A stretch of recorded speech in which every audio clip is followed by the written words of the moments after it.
Everybody ready, set, go. Rev it up and let's roll. There's a party in the fast lane. Got my hands on the wheel and I'm flying.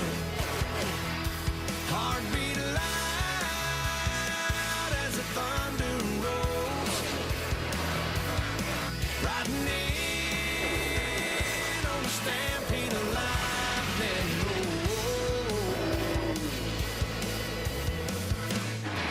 I'm bringing back the sunshine. Bringing back the sunshine. Baby, it's about time. Oh, bring it back.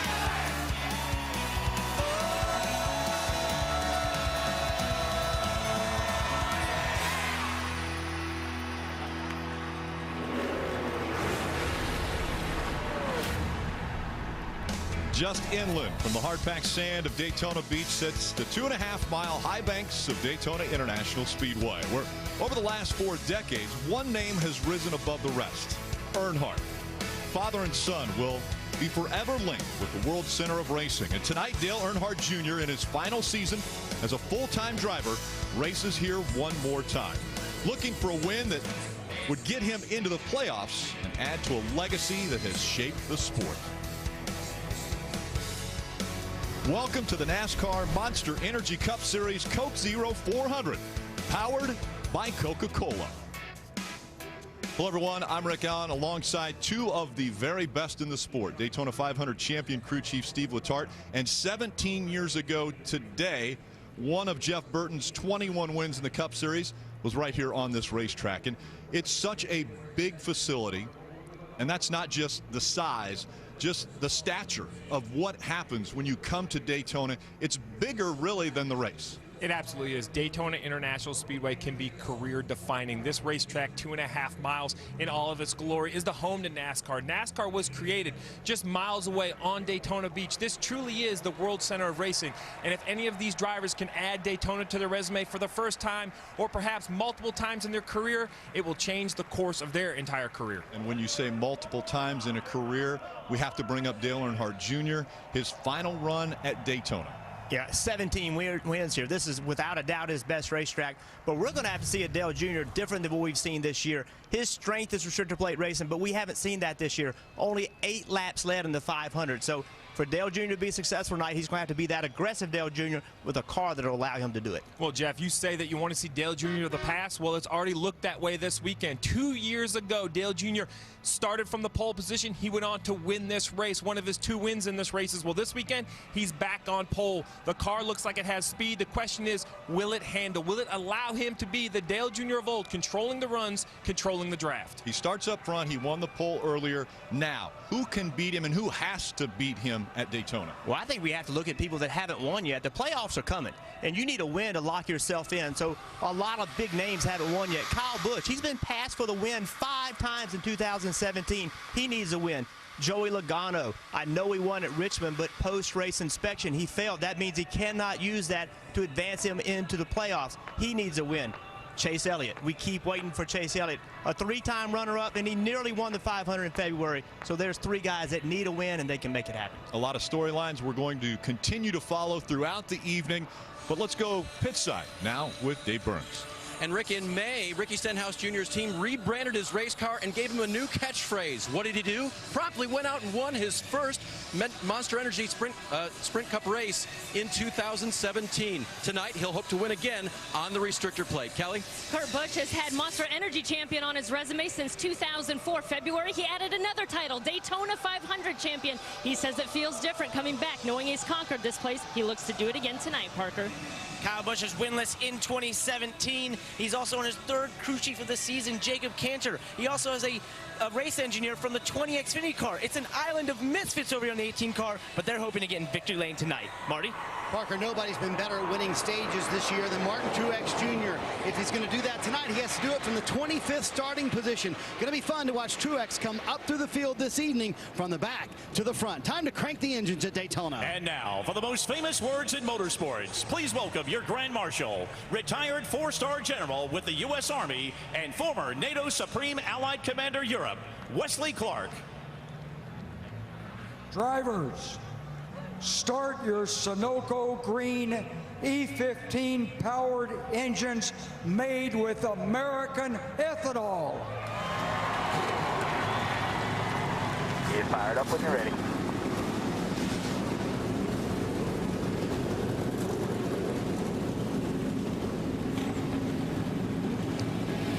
Cars coming to life, and the fans anticipating the final start at Daytona for Dale Earnhardt Jr. Racing under the lights in Daytona, there's nothing better than that. It's exciting. The lights bring out some intensity to the race. Keselowski's going to hang on. Keselowski wins at Daytona. Thank you, guys. Great team effort today. Very proud. Thank you. Winning at Daytona for me was a big deal. Daytona would be an awesome place to win at because there's so much history. I love being able to go to victory lane anywhere, but especially in Daytona. It is such a special place as we get ready for tonight's starting grid, which is brought to you by Coca-Cola.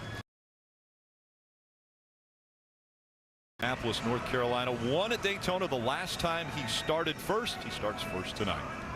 Row 2, Brad Keselowski, who won this race last year, started next to Casey Kane. Row 3, you have Kevin Harvick, a two-time Daytona winner. He'll start next to Ricky Stenhouse Jr., who won the last restrictor plate race at Talladega. Both drivers in row 4 have won at this track. Joey Logano, the 2015 Daytona 500 winner, and Jamie McMurray, a two-time Daytona winner. Row 5, we have Ryan Blaney, who finished second here in February in the 500, and Danica Patrick. Clint Bowyer still looking for his first Daytona win. Will start next to seven-time champ Jimmy Johnson in row 6. Once again, row 7, two drivers that have won here: Matt Kenseth, Trevor Bayne. An all-brother row in row 18. Kurt starting 15th, Kyle starting 16th. Row 9, we have Eric Jones and Denny Hamlin. Eric Jones still looking for his first finish at a restrictor plate track. Back in row 10, Austin Dillon got his first win, a big win in the Coca-Cola 600. And Daniel Suarez will be starting 20th from Monterrey, Mexico. Row 11, Kyle Larson, who came so close to winning the 500 in February, and a Daytona 500 winner, Ryan Newman. In row 12, we have Michael McDowell and Paul Menard. Paul has run in the top 10 at both plate tracks this year. Back in row 13, Martin Truex Jr., 37-year-old out of Marietta, New Jersey. Row 14, we have two California drivers, A.J. Allmendinger and Matt DiBenedetto. Row 15, we have Chris Buescher and David Reagan. Reagan is the defending winner of this race from 2011. Back in row 16, it's Darrell Wallace Jr. subbing for Eric Almirola in the 43. It'll be his first Cup start here. Row 17, we have two drivers that ran the Xfinity race earlier today, Elliott Sadler, Ty Dillon. In row 18, we have Cole Witt and Corey LaJoie. Corey making his first start here in Daytona back in February. In row 19, it's going to be Reed Sorensen and Ryan Sieg. In row 20, Jeffrey Earnhardt, DJ Kennington. And the driver that brings the field to the green flag tonight, his final start at Daytona, Dale Earnhardt Jr. Let's chat with him. Hey Dale, it's Jeff Burton in the NBC booth. You with us? Yes, sir. How's it going? Oh, it's all good up here. I'm wondering, with all the hype and ceremony finally gone, now you get back to racing. How do you get this win done? Obviously, we just got to have good pit stops. We got to get on and off pit road correctly, not create any problems for ourselves and make mistakes. And then on the track, you know, obviously it's easiest if you're up toward the front, control the race a little bit, try to keep that top 5, top 3 track position all night. That's really the best thing that can happen to us. If we're not able to do that, it gets a lot tougher because these cars, you know, this is real hard to pass when they get too wide. Really not a lot you can do but sit there. But hopefully we don't have to worry about that. We've got to fight, try to fight for the track position all night, and that means battling for every little spot that somebody tries to take from you, because it could have an effect on the outcome at the end of the race. So that was my next question, Junior. So is the battle going to start right now when the green flag drops to keep this track position that you earned by sitting on the pole? Yeah, I mean, that's what other guys are going to be doing. They're going to be trying to get the lead or get somewhere comfortably in the top 3. That's where everybody kind of wants to be. They know if they're there and can stay there all night. They got a great shot on those last couple restarts to win the race. So, if you can ask Steve, when we won the 500, we fought all night long, all day long for every position as hard as we could, and that gave us the track position at the end. Well, Dale, we appreciate you letting us ride along. The fans will really enjoy it. Good luck to all you guys. Thank you. He's absolutely right. Track position here, as he mentioned in 2014, was huge. I think it will also be huge again tonight. He has the starting position, Rick. Now he has to defend it. And he is the first one that gets a good vantage point of this. The Rise to Honor. The cars going right next to service members of our wonderful country, representing the Army, the Marine Corps, Navy, Air Force, and Coast Guard on this Independence Day weekend.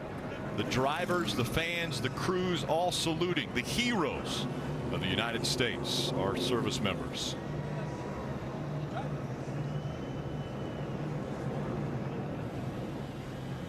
What a great salute to the heroes of this country.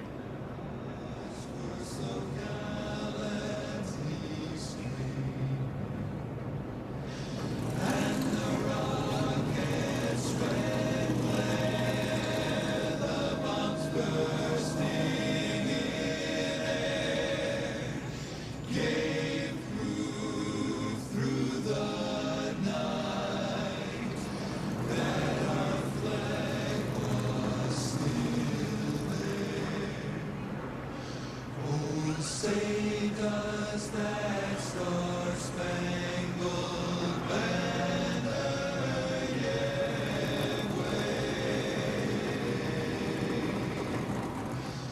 o'er the land of the free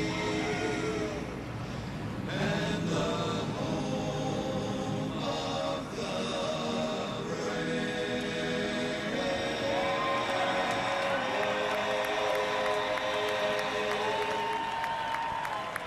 Tremendous salute. The stars of NASCAR honoring the stars of this country.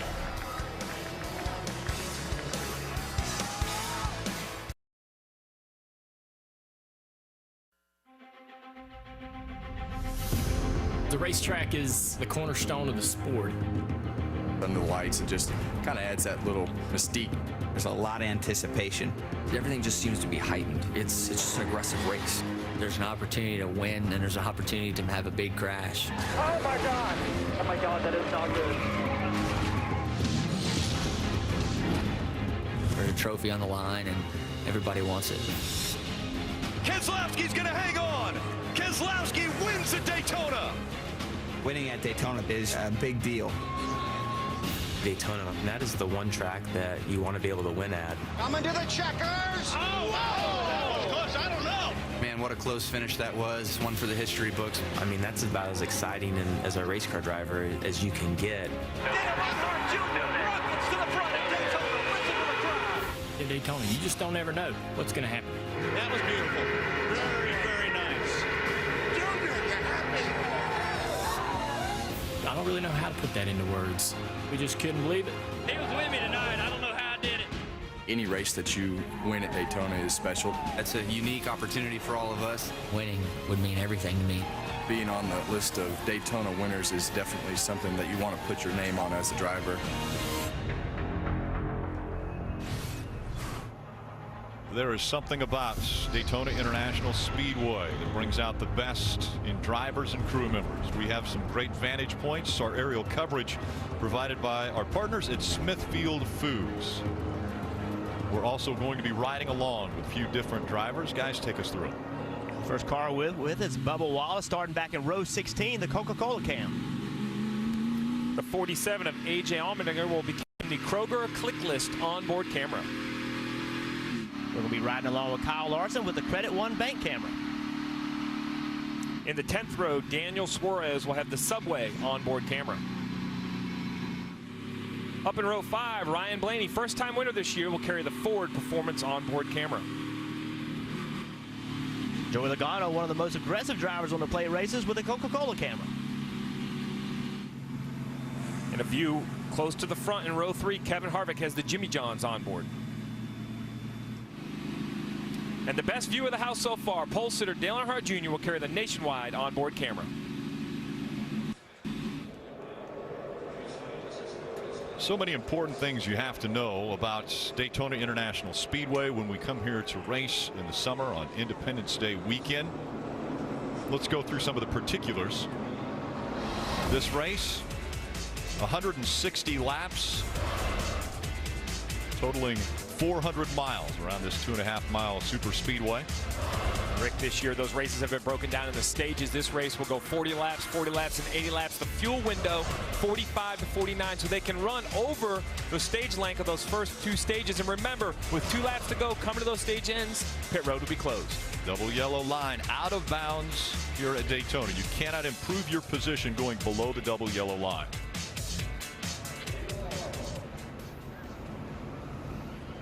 One of the things that's going to be another perspective that we're going to be able to enjoy. And actually, I believe his visor is up right now, but that's A.J. Allmendinger, and he has the helmet cam. It's right on his visor. He's got it propped up just to get some extra air, I'm sure, into his helmet right now. But once he goes, he'll drop that visor down. And Rick, we've been looking at this camera all weekend long, just during qualifying by himself on the racetrack. It was just captivating, his view, his vision around this 2.5-mile facility. When they drop the green flag and they're 2 and 3 wide in traffic, you're going to be able to see such a great point of view, see how often he looks in the mirror. It's really going to be just a great perspective all night. Before the green flag drops, let's go back to pit road. We'll start with Dave Burns. And Rick, every driver has a pre-race routine. For Kevin Harvick, he doesn't need a lot of pumping up to get ready for a race, but he does have one that he enjoys very much. His owner is Tony Stewart. He's a close friend. He's a NASCAR champion. They both know what it takes to win anywhere, especially here at Daytona, where they both had success. And so at Daytona tonight, once again, being encouraged and maybe ribbed a little bit by his owner about winning tonight, Kelly. 7-time champion Jimmy Johnson is a 3-time winner here at Daytona, but he hasn't even finished the race. The last 2 trips here, his crew chief Chad Knaus told me that they think he's got a fast race car good enough to move to the front. And if they can keep it clean, come away with a top 10, Parker. Well, often we wonder if drivers learn anything from running the Xfinity Series that they can apply to the Cup Series. Well, earlier today, Eric Jones was able to run the Xfinity Series and ended up running out of fuel. I asked him, did you learn anything? He said, yes, I learned how to pass. That's going to come in handy tonight, Marty. Parker, I got to ride around with Dale Earnhardt Jr. as he was introduced to the fans here at Daytona International Speedway, maybe for the final time. And I want to describe the scene to you. He told me it was overwhelming. He said, I did not expect this. He said, honestly, I thought I wouldn't get this kind of attention until we got to Miami. And then he turned to me and said, you know what? It adds a little pressure to the evening tonight. He said, I know all those fans want me to win. They expect me to win tonight. We know we have the best car. Now we have to deliver. Let's take a look at tonight's Ram Guts and Glory. Well, I think the first issue right off the bat, we heard Dale Jr. talking about it, aggressiveness. How soon can you be aggressive? I think you have to be aggressive at the green flag drop to keep your track position. Well, and that aggressiveness just isn't behind the wheel. How about the guts? The guts of the crew chief to be aggressive on pit road, get your driver onto pit road, perhaps pit early. And I think both of those are going to be very important for Dale Earnhardt Jr. It's been well documented, Jeff, how important this racetrack is to him and how important this race is to his season. This is it. The field coming through turn 4 for the final time before they get the green flag. Dale Earnhardt Jr. embarking on what could be a storybook ending to his career at Daytona International Speedway. He starts from the pole. The last time he did it at this track, he ended up in victory lane. Dale Earnhardt Jr., Chase Elliott making up row 1. The pace car has made its way to pit road. The field in the hands of Junior. Green flag in the air. We're underway from Daytona.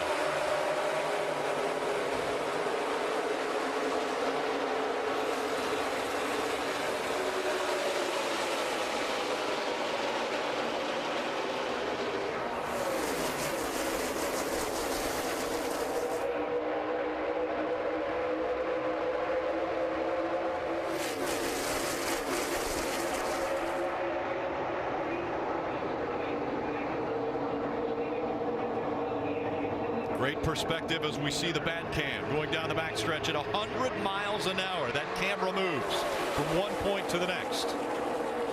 Dale Earnhardt Jr. moved up the racetrack. Chase Elliott came down, fighting for the lead as they come out of 4 for the first time. Dale Jr. got such a great restart that he had so much gap between he and the second row that when they ran him down at such a rate that he could not block Chase Elliott. Chase Elliott leads lap 1. On the bottom of the racetrack now, Chase Elliott, Dale Earnhardt Jr., 1 and 2. Brad Keselowski in the 2, running 3rd. Kasey Kahne, 4th on the outside, leading that outside line. There's the blocking we were anticipating. Chase Elliott all the way up the racetrack trying to keep that 88 behind him.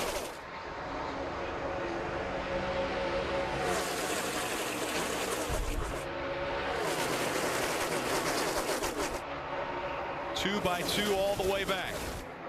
And now 3 wide racing as they come through the tri-oval.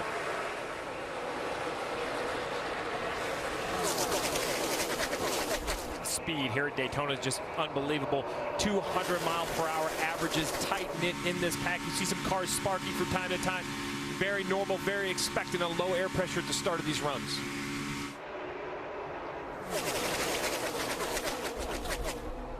Down the backstretch they go again. Chase Elliott moves all the way up the racetrack. That's where Dale Earnhardt Jr. was trying to move to get some momentum, maybe get in front of teammate Kasey Kahne to try to pass teammate Chase Elliott.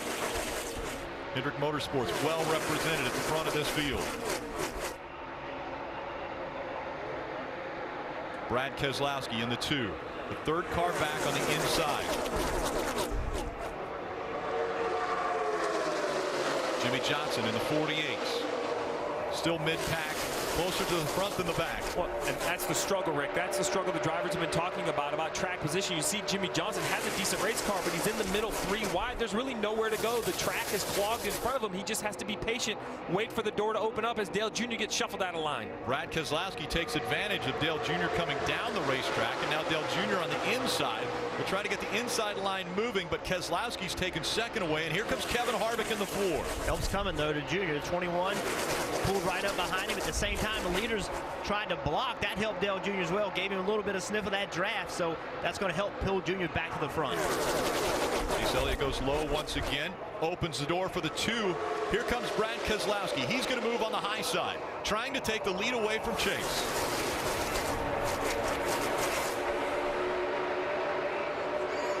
Staying right up against the wall. Brad Keselowski surging in front of this pack. And now Keselowski will try to block to stay up front. He brought Harvick along with him.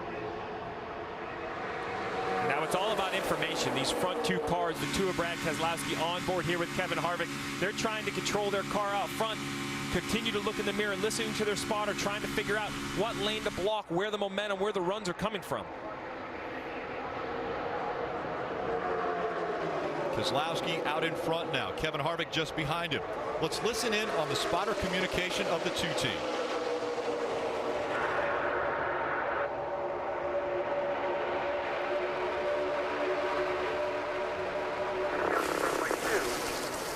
By 2, tight behind him. Bottom lane is going to get a lot of stored energy here. 88 solid on the 24, going to come forward to the 4. The 4 is going to air push you. You're closest one to you and closest one behind Harvick. Chase is clear, 2 wide behind him. 4 and 24, single file and 2 wide. High lane, 4 back. Dale Jr.'s all over the 24. That'll be big energy out back on the bottom. Bottom 8 energy, Harvick went up top for the...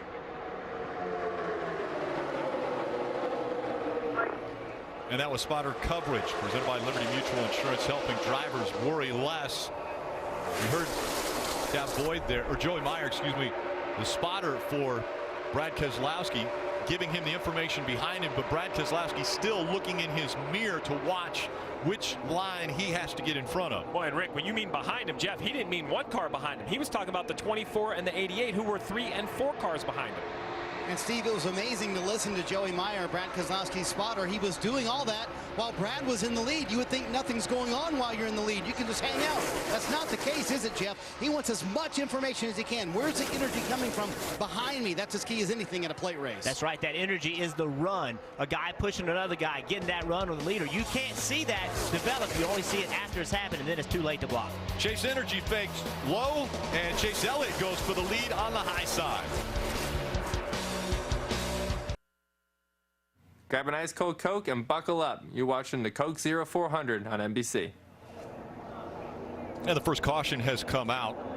The reason for this one is the 72 of Cole Witt was smoking when he went into turns 1 and 2. Officials were afraid there might be some fluid on the track, so the caution was thrown. And we also saw Ryan Sieg off the pace earlier, and he was putting some smoke out behind that car, so he has made the hard left turn into the garage area for his team to take a look at that car. There they are looking at Ryan Sieg's car. Out in front, Brad Keselowski was able to hang on to the lead as the battle was between he and Chase Elliott. Ryan Blaney also running up in the top 3. It's an interesting time in the race to have this yellow flag. It kind of gives you a little bit of a pit window, but I would expect all the leaders to stay on the racetrack with only 30 laps until the end of stage 1. 10 laps complete.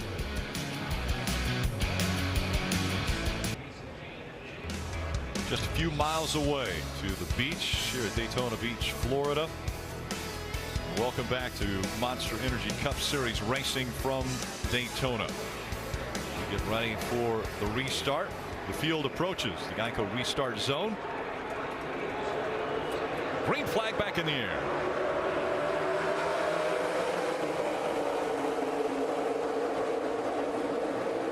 Brad Keselowski chose the inside line. Ryan Blaney on the outside, no help right now, as Clint Bowyer has dropped back about a car length on the restart.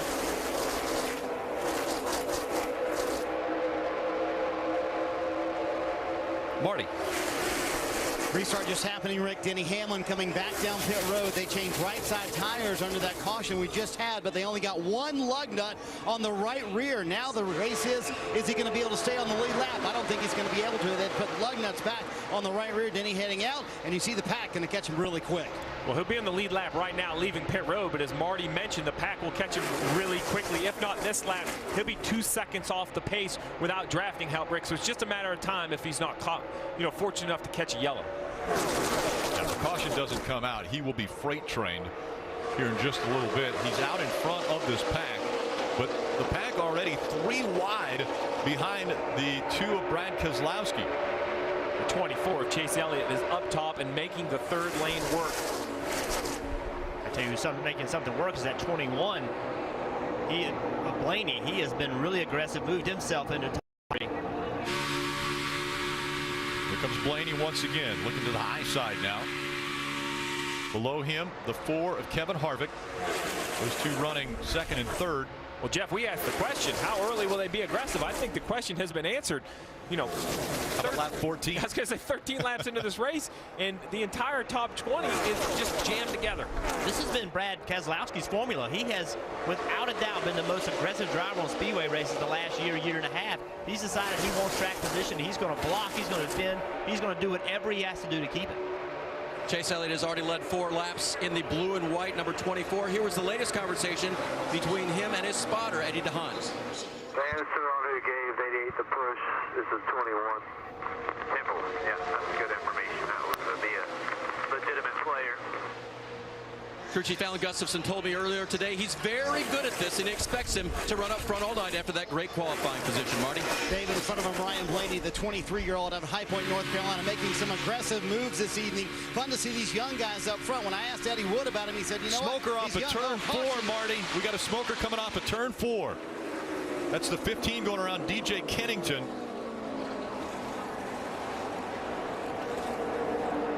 And you see the hood flap that has come off of this car. That looks like a major engine expiration to me. Fire out the pipe, smoke everywhere, probably spun in his own oil.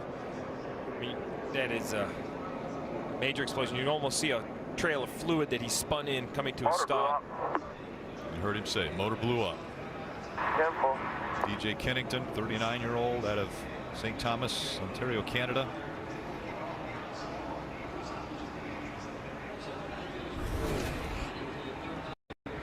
See the smoke coming out of the pipes, clear indication it's an engine problem. That's the third engine problem we've seen already on lap 15. So not real sure what's going on, but 3 on lap 15, that is a high rate of attrition. Well, and you know, Jeff, if there were more than 40 cars that were here, right, it's unbelievable. If there was more than 40 cars, you would think they'd be pushing the engines, but I don't understand it. But big break for the 11 of Denny Hamlin, going to save his lap. He needed to have a caution come out. He got one. We'll be right back.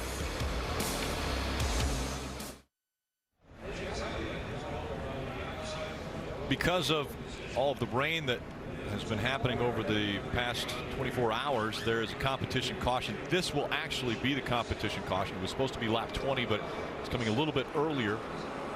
Joey Logano makes his way onto pit road. Now these drivers and crews can add fuel. The ones that came onto pit road earlier could not. Parker. Steve 77, Eric Jones coming in here. They were struggling a little bit of getting too hot in the draft. They're just going to do left side tires here and a wedge adjustment.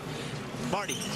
Before tires for Joey Logano and a wedge adjustment as well. Said his car was too free all the way through the corner. He was the first of those cars to pit coming onto pit road here. And interesting that all the leaders stayed out, fellas. Yeah, so pit road brought to you by Kroger Checklist as we see Eric Jones gains a spot. 5 for Darrell Wallace Jr.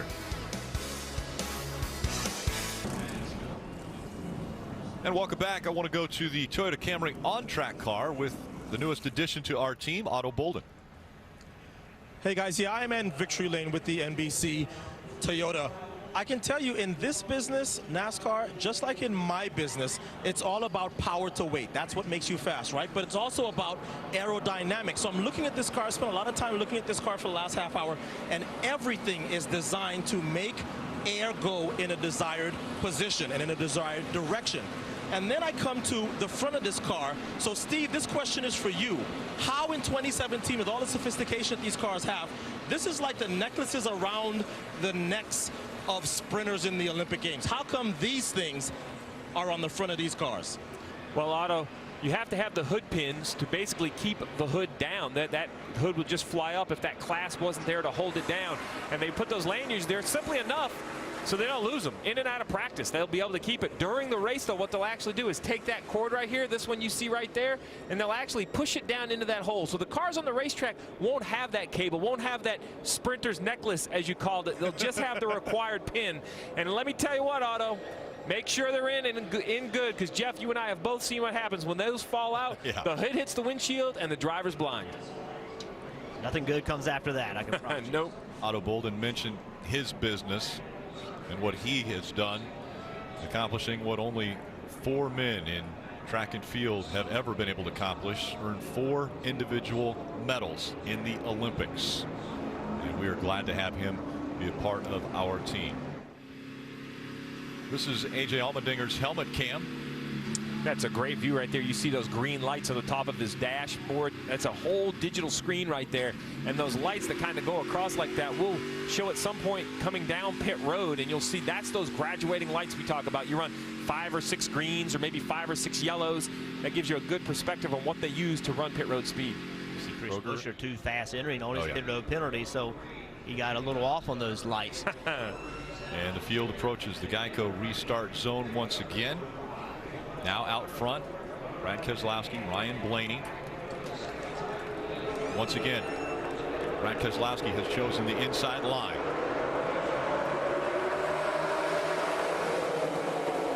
Up through the gears once again, Brad Keselowski being pushed by Chase Elliott. Ryan Blaney, no help right now from Kevin Harvick behind him.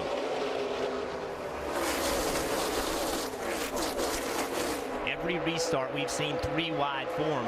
You know, you would think they try to say 2 wide because it's much more efficient, but somebody's pushing the issue at every restart to get them 3 wide.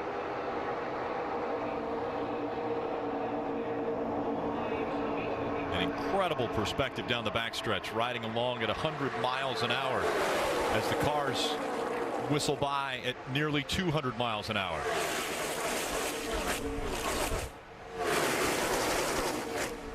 Ricky Stenhouse Jr. running up in the top 4 now. Let's go to Marty Snyder.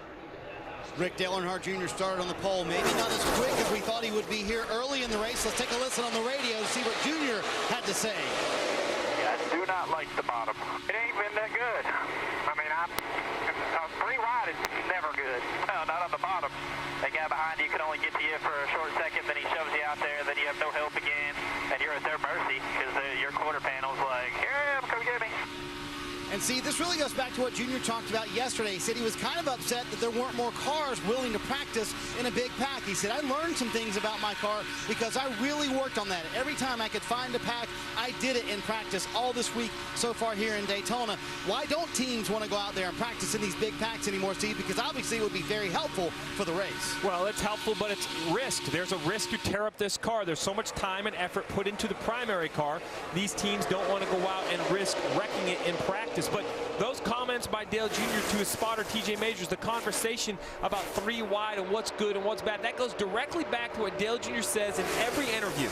He wants to run up front. He wants to learn what it takes to win the race. That's one more example of a conversation. They're just putting that in the memory bank, Rick. That tells TJ, hey, late in the race, don't get me on the bottom 3 wide. I need to be on the outside. And look at this view as we ride along with Kyle Larson. You know, as you said, it's 2 wide. Where are you going to go? So there's chaos back here. This is where the wrecks happen. This is where it's so easy to get caught up in a wreck. You have to find a line to do things moving. We heard Dale Jr. talk about the bottom's no good. Kyle Larson, he's working the top. You heard him throttle back just as he went out of that camera. He saw something happen that made him nervous. He immediately got 3 wide in front of him. It slowed that line down, and he lifted a little bit. Casey Kane, he's trying to make the middle work. But how about Darrell Walsh Jr., who we're on board with right now, up inside the top 15, the 15th position, filling in for the injured Eric Almirola. He's been vocal all week about just trying to run all the laps, been leaning on Dale Earnhardt Jr., texting him some information. What should I be looking for? And here he is up, mixing it up, just trying to, I guess, not make any big mistakes early. So listen right now, we talk about Daytona and Talladega where you have to run wide open, but if you run wide open all the time, you run right into the back of a guy. You have to still modulate that throttle. Listen as we ride along.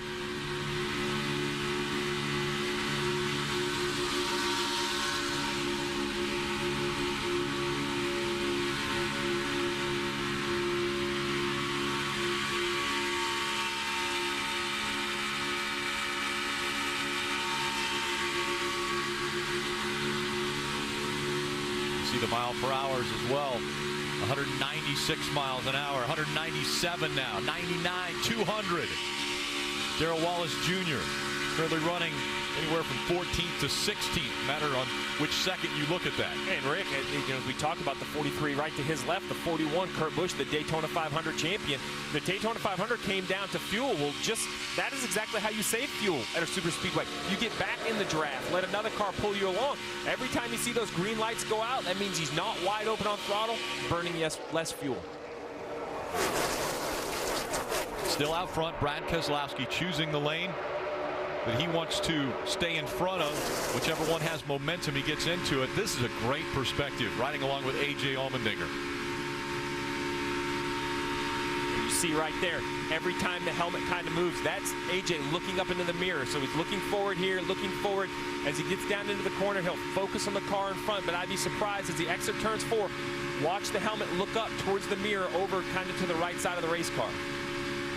Yeah, this group right here, they've decided they don't want to run in the front pack. They feel like it's going to be a wreck. They feel like they're safer riding around in the back. They're giving up stage points. They're giving up the opportunity to earn those points to help move them into the championship, but that's what they feel is in their best interest. Allmendinger running 35th right now. And you see how much his head moves around as we ride along with A.J. Out in front, Brad Keselowski, Clint Bowyer, Chase Elliott, Ricky Stenhouse Jr., and Ryan Blaney, the top 5. Grab an ice cold Coke and buckle up. You're watching NASCAR on NBC. Tonight's race is brought to you by Ford. We go further so you can. Subway Restaurants. STP, helping engines run better, longer since 1954. And support Shriners Hospital for Children by visiting loveshriners.org. Kevin Harvick has taken over the lead from Brad Keselowski, but Keselowski not wanting to relinquish it as Keselowski runs on that high line. And now just 10 laps to go until the end of stage 1. Get a few updates before we get to the end of the stage. We start with Marty. Rick, fantastic duel for the lead here at Daytona. I asked Brad Keselowski's crew chief Paul Wolfe why not pit during that competition caution. He said, why would we? He said, we can make it to the all the way to the end of this stage on the fuel we have in the car already, and track position, clean air, way more important, Parker. Right, Clint Bowyer back there fighting in the top 5. You may be wondering, how did he get there? Well, he's been doing it through using his manufacturer teammates, only working with Fords. His spotter, Brett Griffin, has come on the radio multiple times telling him which Fords are with him. First it was Joey Logano, then it was the Roush Fenway Racing teammates, and now it's Ryan Blaney and the Wood brothers, number 21. He's a little tight on exit, Dave. Ricky Stenhouse Jr. runs near the back on the inside of this pack with the blue and blue number 17. As you see, the 3-wide battle for the lead. Stenhouse won at Talladega earlier this year, and those skills are applied here. Also, remember, the Fords have gotten better at Roush Fenway Racing, Rick. Brad Keselowski taking advantage of that 3-wide. He comes back to the front. They're 3 behind him for second. Now, which line do you choose? Hard to block 3 of them. Yeah, it's going to be hard to block all 3. Kevin Harvick trying to make a run on the inside. The one thing, though, Rick, is when you're 3 wide, you're making so much more drag than when you're side by side. It's hard to get those big runs. Unless someone gives you a big shot from behind, it's hard to get a run. Dale Earnhardt Jr. trying to make the high line work. He's all the way back up to 4th. Marty. Rick, welcome back to the front. 88 car, right? He kind of fell back there, but he slowly worked his way up by using the middle, the top, everything but the bottom of the racetrack. You heard earlier, that's not where Junior wants to be, and it's worked for him. The top line is really starting to move with that 88 in tow, and you should hear TJ Majors on the radio coaching him all the way through back up to the front here. Interesting that Michael McDowell in the 95 has been the car that has helped him get toward the front. Well, that's a smart move by Michael McDowell. Who better to push? Who better to commit to? His stats are unreal. 17 wins at this racetrack. He'd be the type of car I would push, not to mention that red number 1 right behind Dale Earnhardt Jr. of Jamie McMurray. His stats at Daytona and Speedway Racing, very impressive. A good run there for Dale Earnhardt Jr. And Brad Keselowski saw it. He moved up, got in front of him. Now here comes the 4, Kevin Harvick. Harvick on the inside will try to take the lead away.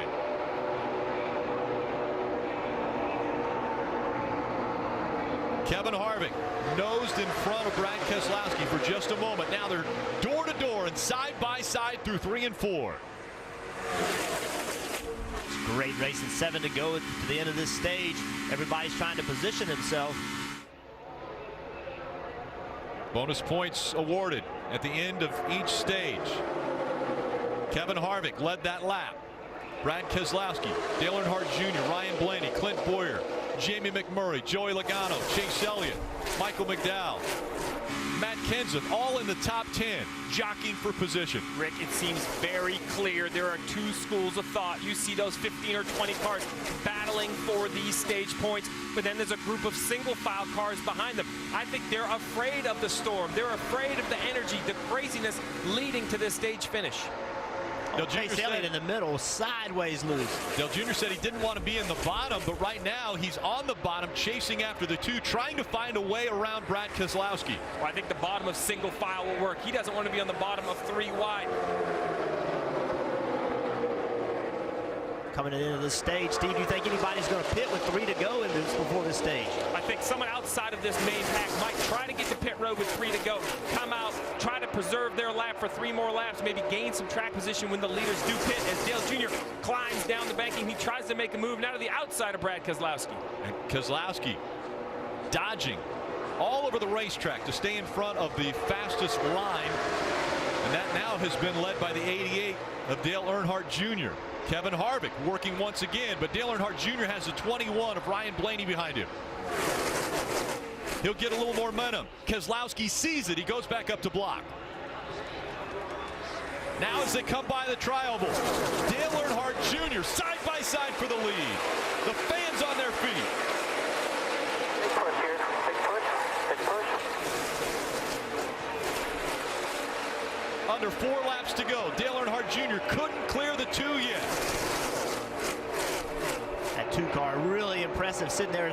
No help from behind, able to stay alongside Dale Jr. Dale Earnhardt Jr. now has help. Ryan Blaney will give him a shot. Kevin Harvick pushes the 2. Neither driver can clear the other. Harvick once again gives the 2 a little bit of a push. The 2 nosing just in front of the 88.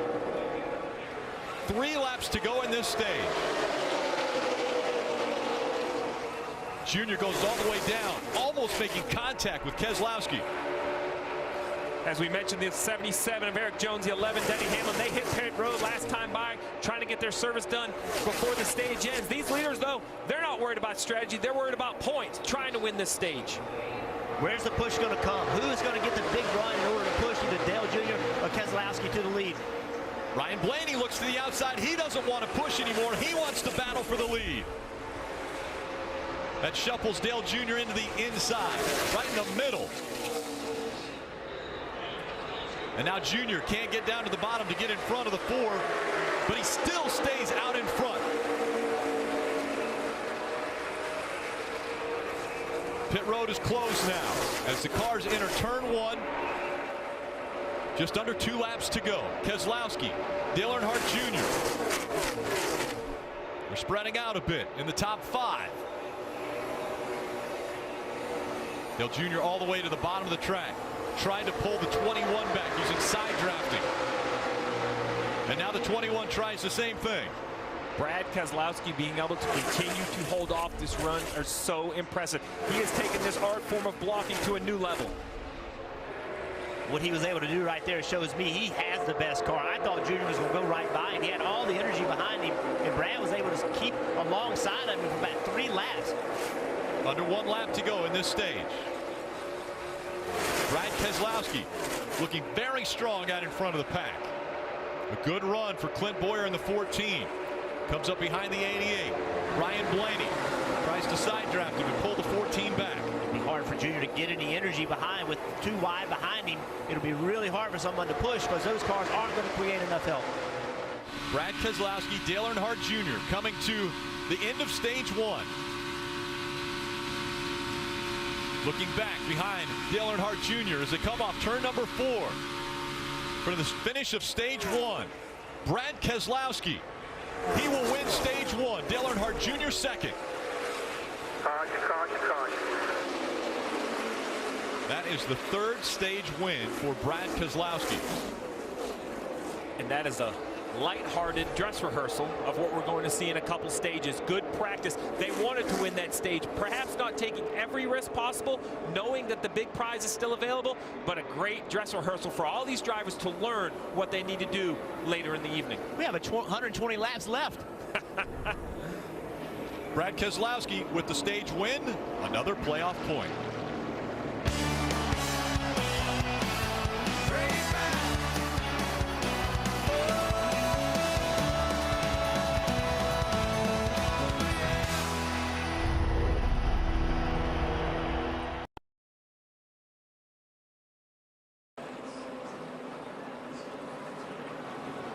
Since 1954, STP has been on the leading edge of performance, helping engines run better longer. For the latest info on NASCAR, visit NBCSports.com/Inside the Garage. And let's take a look at the stage standings presented by Ford Performance. Brad Keselowski with the win, 10 points and 1 playoff point on down the line. Everyone gaining some points from finishing in the top 10 in that first stage. Rick, we know Dale Earnhardt Jr., it's been well documented that most of us feel this is a must-win to try to get into the playoffs or his best chance to win. But if it doesn't happen to be, those stage points, 9 stage points accumulated, they got to keep grinding in the points. There's no telling how the summer may go. Someone could have a bunch of mechanical problems, get into some accidents. So the 88 has to keep fighting for points, for wins, for whatever's available. Now pit road will be open. And did the 11 of Denny Hamlin come onto pit road prior to? So Rick, Yeah, we prior didn't to show pit it road being because the closed. race for the lead was so spectacular. It was worth covering, but with 3 to go, as we thought, we saw 2 cars pit, the 11 of Denny Hamlin, the 77 of Eric Jones. They both took fuel and I believe 2 tires, so I would expect those to stay on the racetrack right now, gain that track position. It's a gutsy move because while it seems simple, they're only maybe a half a straightaway in front of the leader, so a little hiccup on pit road, you would lose a lap. So we saw only 2 cars take the risk. They'll stay on the racetrack. Everyone else in the lead lap, I expect to see on pit road. One interesting thing too, Brad Keselowski leading one. He's in pit stall 2. Dale Earnhardt Jr. at second's in pit stall 1. He's going to have to come around them. Seems very simple, but with aerodynamics being so important here, Rick, they got to be very, very careful not to bang sides, dent the fender. And Brad Keselowski is going to be the Pied Piper as he leads everyone on to pit road.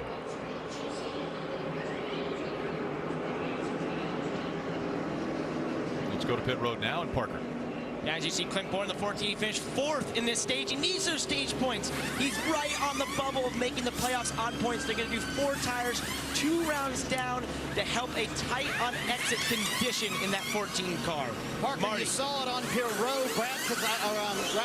Ryan Blaney was coming down pit road, and Joey Logano got into him. He was going to miss his stall, and there was a miscommunication there. Meanwhile, on pit road, Dale Earnhardt Jr. leads with 4 fresh Goodyear tires, and then you also have Brad Keselowski, the leader, with 4 tires as well. So almost a near wreck here on pit road, Rick. And there we saw the race off pit road, brought to you by NASCAR Heat 2. Ryan Blaney being quick off of pit road, gained a couple spots, as well as Kyle Larson, Casey Kane, Daniel Suarez, Dale Earnhardt Jr. losing a few spots. We're able to talk to stage 1 winner Brad Keselowski. Let's dial him up. Hey Brad, Jeff Burton in the NBC booth. You with us? Copy. Well, Brad, you seem to have taken over as the master of super speedway racing. Real aggressive blocks. Tell us about your approach. Oh, Jeff, we're just 1 stage in. It's just survive each stage as you can and try to get as many points and hopefully be there at the end for the win in these places. So, not a bad start, but long, long ways to go. You know how it is, Jeff. Yeah, I do know how it is. You lost a little bit of track position, decided to take 4 tires instead of 2. Do you think Hamlin's coming into play, and is that why you took 4 tires? Yeah, well, you know, I can just feel like I can make more aggressive moves, control my own destiny when I got 4 tires. So, the team put 4 tires on. You know, they've been doing a good job, so might as well stick with what you know, what's been working with Detroit, genuine parts of work. Brad, thank you for letting us join you. Have a good night. Thanks, guys, and welcome back. Thank you, Brad.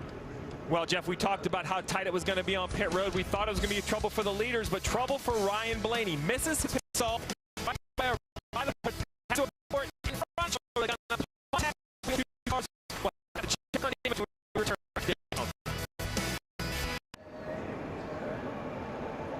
It has turned out to be a gorgeous day in Daytona Beach, Florida, as we're under the lights now. Our aerial coverage provided by our partners at Smithfield Foods. NASCAR Drive is NASCAR.com's live race day companion, now available on your mobile device. Select your favorite camera angle or driver with in-car video. You can even watch multiple angles at once. Never miss a lap with NASCAR Drive. Visit NASCAR.com/drive from your PC, tablet, or mobile device. Marty. Rick, what a crazy set of circumstances. You see Ryan Blaney now back in the field. He was coming down pit road and just missed his pit sign. He told his guys he was sorry, but he totally missed it. But in the meantime, his teammate Joey Logano was coming to his pit stall, and that's the contact we saw on pit road. Eventually, Ryan Blaney did come down pit road, took on 4 fresh tires. They really tried to address the damage on the rear of the 21 car. Joey Logano, no damage on that car. Todd Gordon, the crew chief, had a good view of the accident happening. He said, I think we're clean. We're going to stay out. So a very interesting things happening here on pit road transpiring, and there you see the contact between the 22 and the 21. Yeah, and Ryan Blaney, when he missed that pit, Joey Logano, he has no idea he's going to miss that pit. He's expecting him to stop. Well, he's committed to his pit. All of a sudden, Ryan turns in front of him, and that's why the contact. Now remember, Eric Jones, Denny Hamlin did not pit under this yellow flag for the stage, so they are now in the front row, Rick. They were on pit road on lap 37. They come into the Geico restart zone, and green flag back in the air.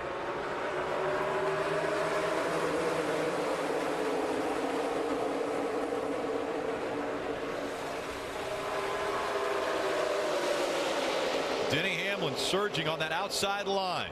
Former Daytona 500 winner.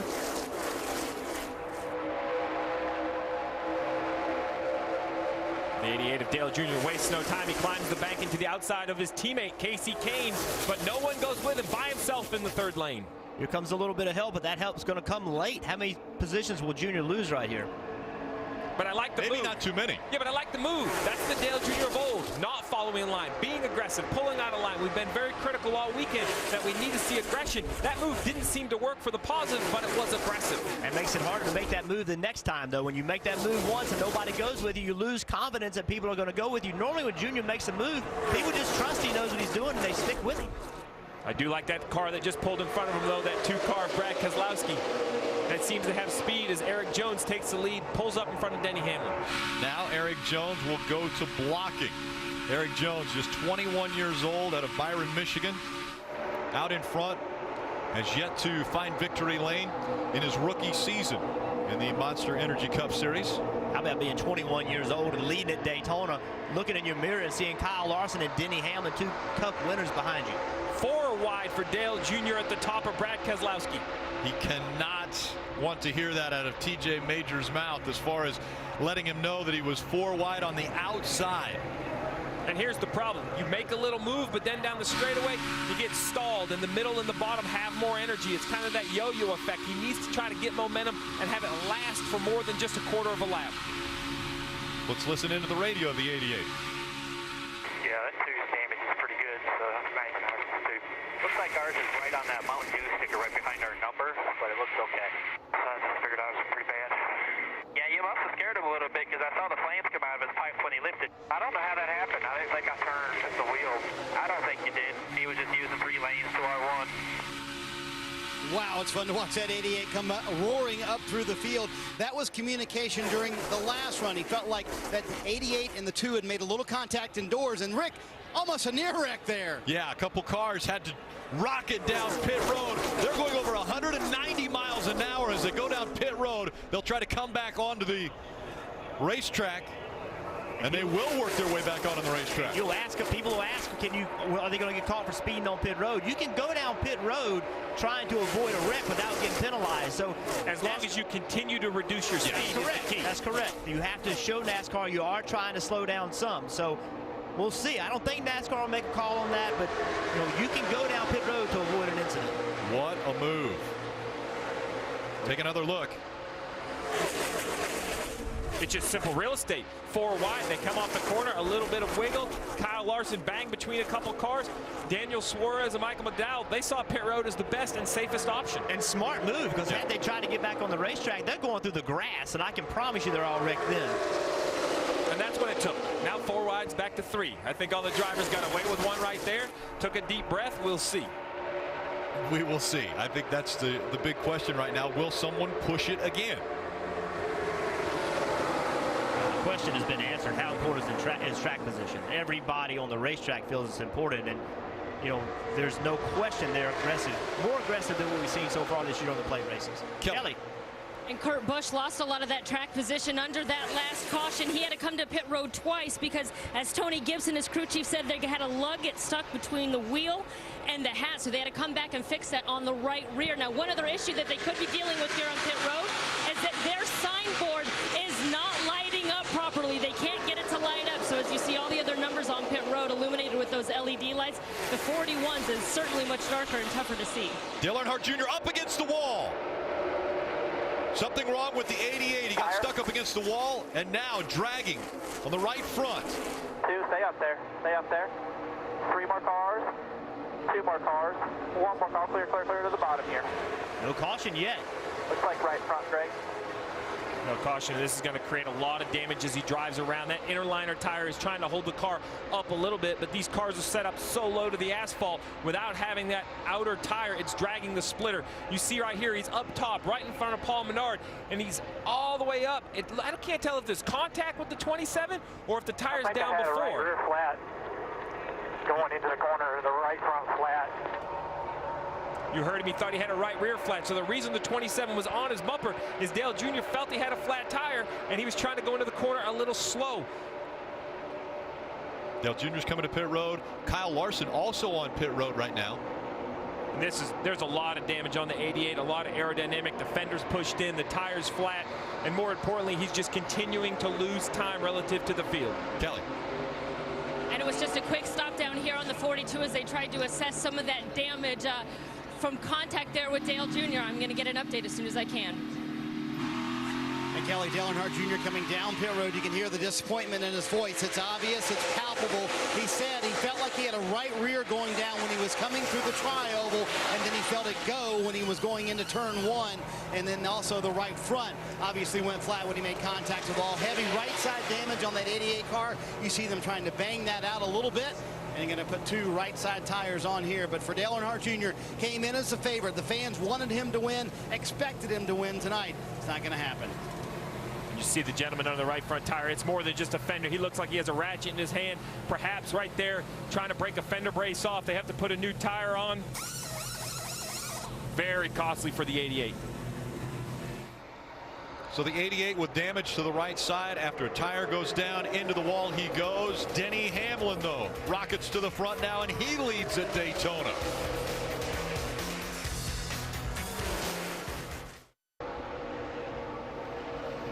On July 24th, from Charlene Harris, the author behind True Blood. In this town, only outsiders fit in. Midnight Texas premieres Monday, July 24th on NBC. Take a look at tonight's Toyota driver update. Denny Hamlin running first, Matt Kenseth third, Kyle Busch fourth, Eric Jones seventh. Kyle Busch, he's on his 3rd crew chief as the caution has come out. And the 33 smoking. That's Jeffrey Earnhardt behind the wall quickly. So the 4th caution of the night comes out in stage 2 with 22 laps to go.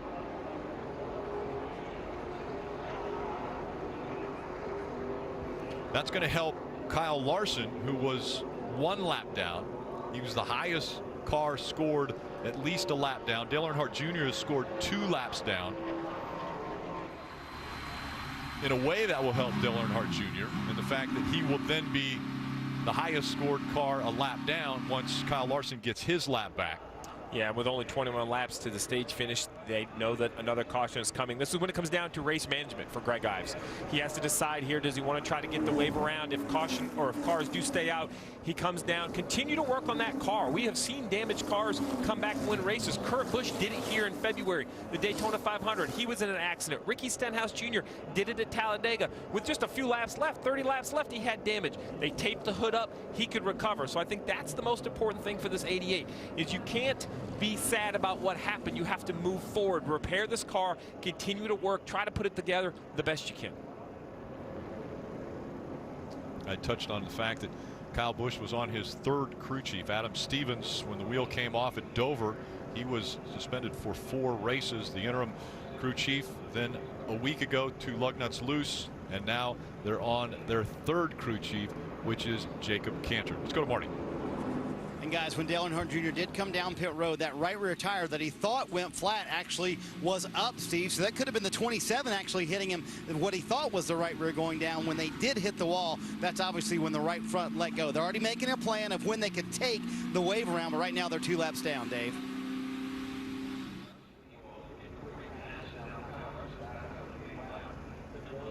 And there we're seeing Greg Ives again, and he has to think about strategy. It's still a lot of laps, 101 laps to go in this race. A lot of things are going to have to play out for him.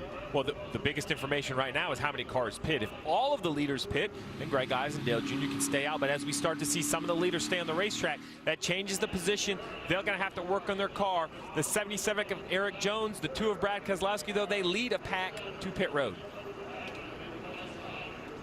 Now let's go to Parker. See Eric Jones there, who's going to pit out of the top 10. They pitted just before the end of stage 1, trying to get this track position in stage 2, but they're going to give that up, only do left side tires, an adjustment left rear, 4 Goodyear tires, and Sunoco fuel. And a good run for the 77. They're going to try and use that off strategy throughout the night to get that position. Marty. Going to be left side tires, Sunoco fuel for Brad Keselowski. Didn't quite have the speed in that run as he had in the first run. They leave pit road with those 2 fresh Goodyear tires.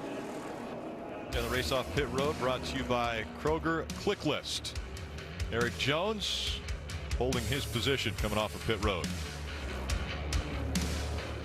It's been the official soft drink of NASCAR since 1998. The mission of Coca-Cola is to inspire moments of happiness. On Thursday, a number of people had a moment of a lifetime. The Coca-Cola racing family treated fans to a couple of high-powered laps around Daytona International Speedway.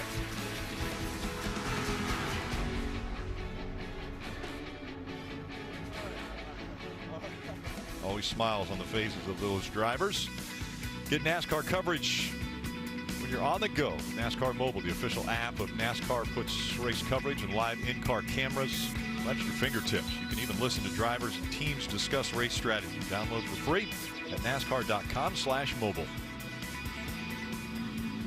Rick, we've seen a lot of battling towards the front of the pack, and we talk a lot about being in the right lane, but it's more than just being in the right lane. You have to help yourself when you get in those positions. So as you go into the virtual wind tunnel here, you see the air go straight down over the race car like it does here at Daytona as you're traveling around. Well, the whole key is if you're trying to pass this car, you come up, you put your left front fender right on the right rear quarter panel, Jeff. It drives that air. You see the line of smoke. That's the air up onto that spoiler, increasing the drag on that inside car, slowing it down. So therefore, you slow the car down, you're trying to pass, you speed up and try to clear him. And this is the lessons learned. Dale Earnhardt was an expert at doing this years ago. Watch right here as we ride along with Kevin Harvick, giving a push to the 21, jumps on the outside. Now he's got his left front fender at his right rear quarter panel, drags him down, gets as far away from him as he can. Now Denny Hamlin for the lead does the same thing on the other side of the car, gets his right front to the left rear of Eric Jones, then gets as far away from him as possible, clears him. That's textbook side drafting. It's funny, Rick, we talk about drafting, about cars being in line, helping one another. Well, side drafting is about hurting your opponent. Slow him down so you can make the pass. Just remember, every time you turn left on somebody, when they're on your left and they turn a little bit right, a lot of times that's how we see these wrecks. So you have to be aggressive if you're going to pull these passes off, but there's danger in doing it. It used to be the slingshot move. A guy would get momentum up behind him right before he got to his back bumper. He'd slingshot out and around. Now it's the side drafting move where he's actually slowing the car down as opposed to speeding up his car. He slows the car down. He wants to get by. We've seen a lot of different forms of drafting, the side drafting, the push. We've seen Brad Keselowski dominate the front of this field with blocking. Now at the front of the field, we have the 11 of Denny Hamlin, who used that creative strategy early at the stage win. Starting next to him will be the 5 of Kasey Kahne. It's hard to imagine a driver in the field that doesn't need a better run than the 5 of Kasey Kahne. A lot of conversation about his future at Hendrick Motorsports. So this night, as much as we've talked about Dale Earnhardt Jr., could be just as important for Kasey Kahne in this 5 car. There'll be 17 laps to go in stage 2. When they come into the restart zone. Again, it's Denny Hamlin, Kasey Kahne. Coming back up to speed, 2 by 2. Matt Kenseth giving Denny Hamlin a little help.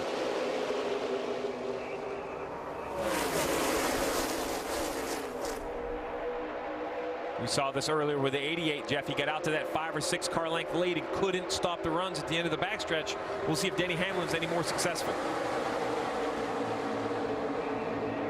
Already 3 wide. Jockeying for position as they go down the backstretch. Denny Hamlin. Let's see how long he can stay out front. The advantage Denny had in that situation was they were still 2 wide behind him early in the race. When Junior had it, they were single file behind him. So when it's 2 wide, there's just not the energy built.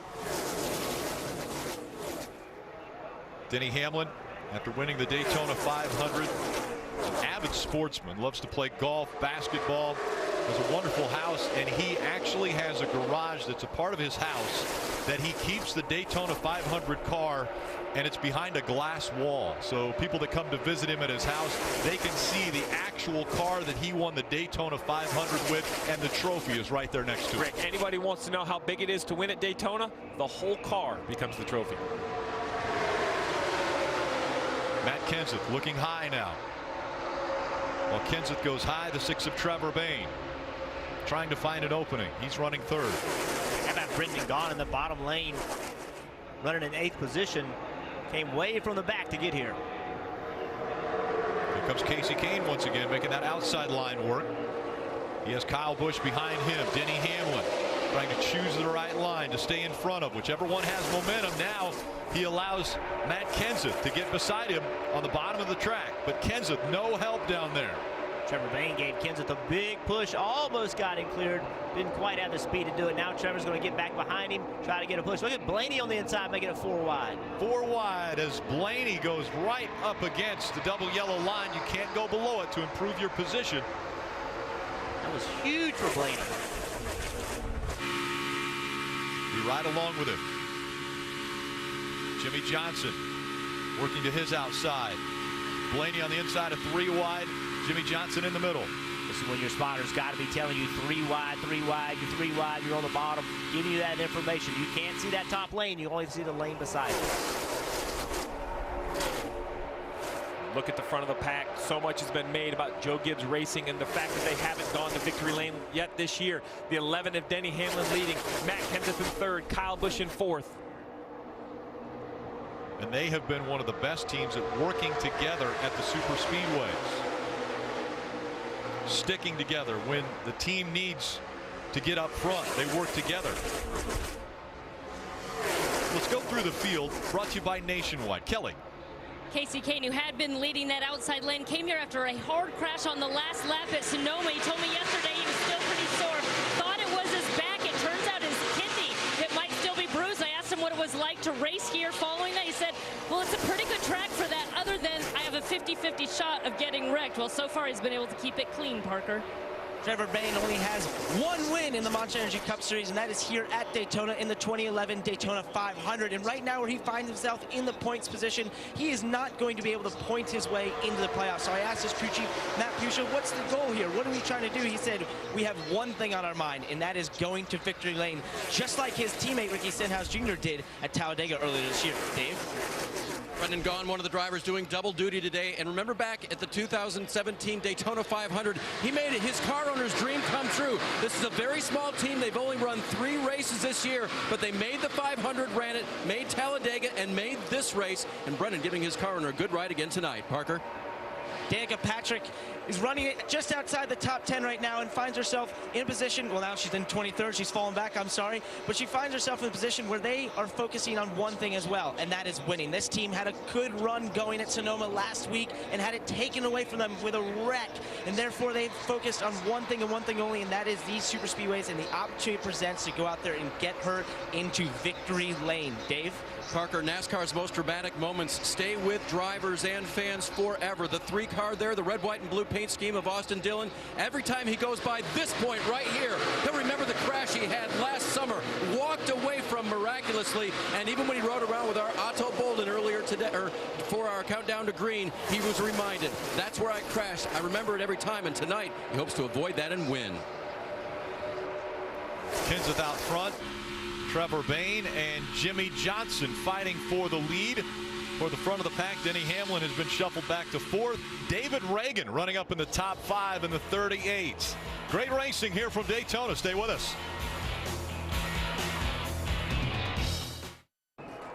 Knock her down, get her rolling here if you can. Get KO'd. And the big one happens at Daytona. Kyle Busch goes around in front of 3 or 4 other cars, collecting them, and the caution comes out again. We are closing into the end of this stage, just inside 10 to go. The momentum was kind of building. Everybody was trying to work their way to the front. You see Martin Truex Jr. leaving the scene. Heavy, heavy damage on the 78. Though 18 was the first car around for sure, Rick. Austin Dillon caught up in it. He can't even see over the hood. It has collapsed up to the windshield. Martin Truex Jr. damage. Again, the new rule. You cannot add any body parts to the car on pit road. Take a look at what happened. Follow along Kyle Busch. Little wiggle right there. I think he had a problem. That thing just turned around on him right in front of the field. So look at all the big impacts, all the smoke. I didn't see any contact before he went around. I saw him wiggle, and then the car turned around sideways. Well, in front of the field was the key. This is the fear when it comes to Daytona. The accident in the middle of the pack. You have to be committed. You have to be wide open. Look how fast that happened. Joey Logano, a hard impact into Kyle Busch. You see the 42 of Kyle Larson, the 78 of Martin Truex Jr. He was many cars damaged. He was right in front of his brother. Kurt Busch was just behind him when he wiggled. Let's take a look riding along with Dale Jr. Low. We're with Kyle Larson there. He locks it down, spins it to the inside. I don't see him hit anything too different. Nope, looks like just some minor damage. Joey Logano just nowhere to go. I mean, it happened so quickly. All you can see is smoke. You heard him lift. He saw that the nose of that car pointing the wrong way. Oh no, what am I going to do? Lift, lift, lift. Gets into it. And the spotters, you hear them, they're trying to give them information, but they know. I think it looks to me that the 18 had an issue or was having a handling issue. He was losing the car in front of him back against his brother's bumper, and I think the 41 turned around, not on purpose, but the 18 was slowing down, and you just cannot slow down in the packs. There's no doubt. He started, you saw the back of the car. See right there, the car, I don't know. It just like to me, the car went around. It's a hard angle to tell, but obviously either he had a handling issue and he was chasing it or something happened, but he's definitely got loose before he got touched. Parker. Guys, you are correct. He did have a problem. He had just come on the radio the lap before and said, check the left rear for a rub. They said, looks okay. Well, I think it was rubbing. Maybe had a left rear going down. It's hard to say now. There's just so much damage from the crash, but it doesn't matter. Basically what we've seen, Rick, is it doesn't matter why you slow down. If at any reason you have to get out of the gas or you slow down, the car behind you has nowhere to go. He's on your bumper. You end up getting spun out. But how about Kyle Busch this year? He just can't seem to catch a break, Parker. Trevor Bayne is coming down pit road right now, still fighting a tight condition up front. They're going to do right side tires here. No adjustments in terms of wedge, just air pressure adjustment, Sunoco fuel. And you'll see 4 tires here for the 6 car running up front. A great run for Trevor Bayne, the 2011 Daytona 500 winner. And guys, Joey Logano is now done for the night, climbing out of the car. They will be done for the evening. Martin Truex Jr., though, remember last week at Sonoma, they lost the engine. They only lost 8 points out of that. They are second in the championship standings. Cole Pearn said, bring it to pit road. We'll do all we can, but it's going to be tough to get the 78 back out on the racetrack. And what do we talk about on NASCAR America earlier this week, Steve? That 5-minute clock, going to be key right here. We'll see if they can beat that 5-minute clock. Valuable points on the line right now for Truex. It is valuable points to the 78, but even more painful for the 22. Joey Logano does not have a win that qualifies him for the playoffs. This accident here, very, very detrimental to his playoff chances.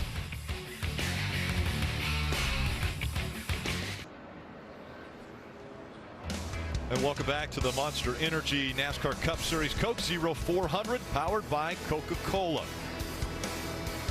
It's time now for tonight's Subway Fresh Take. Let's listen into the radio of the 41 of Kurt Busch. He was right behind the 18 of Kyle Busch when that accident happened.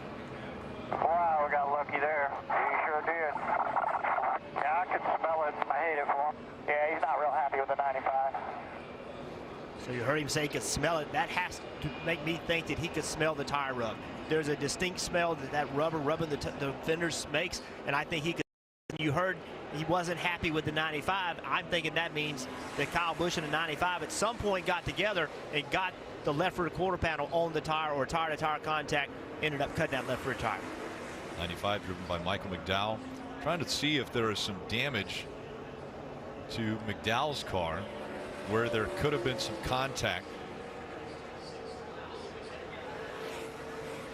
And a little bit of damage to the right front, it looks like.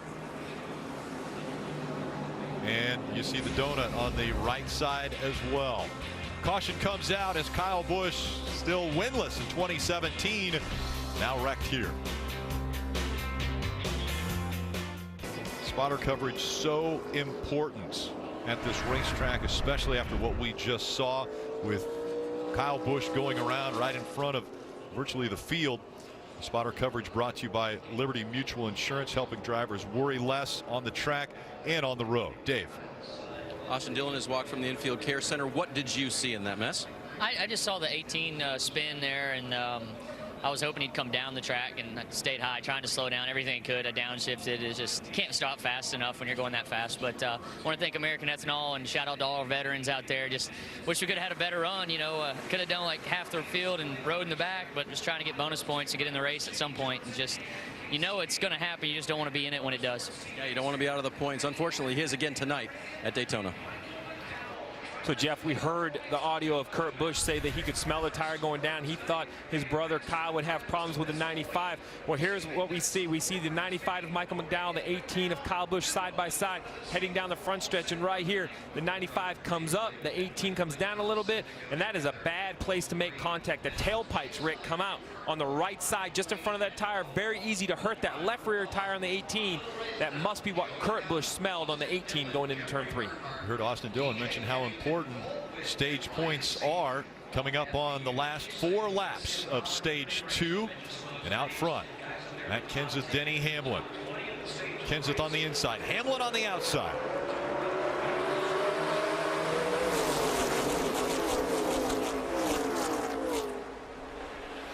Once again, 3 wide, even before they get to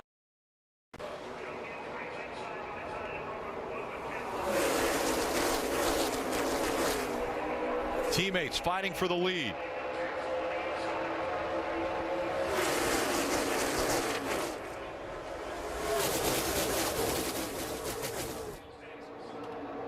Side by side as they get into turn 3. David Reaganson there running in 6.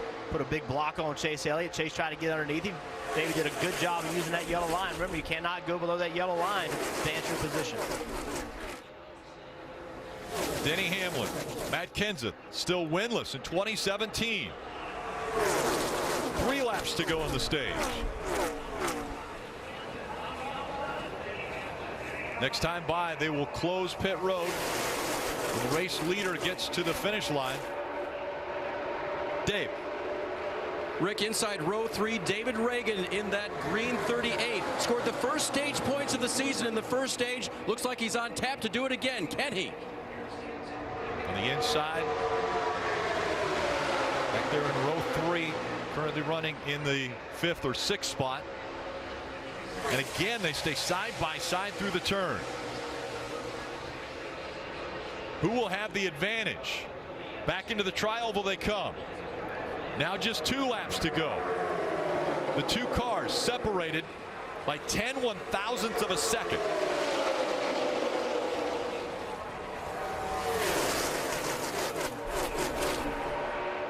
One or the other will try to side draft to get the advantage when they get to the finish line. 3 wide behind them once again. Now the surge coming from the 20. Matt Kenseth has the nose in front of the 11 as they enter 3.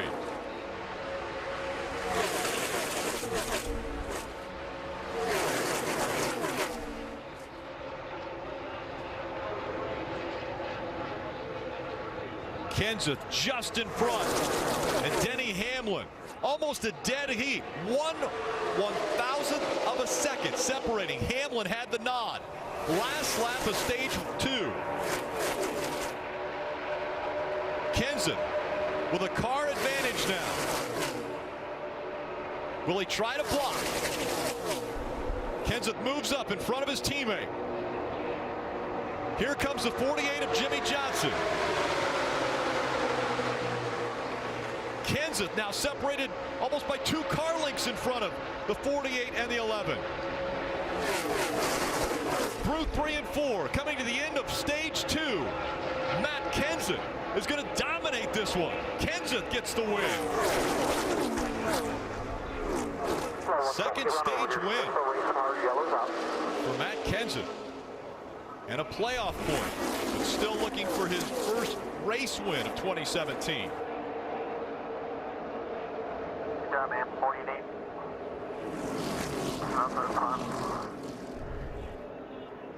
Matt Kenseth gets stage 2 win.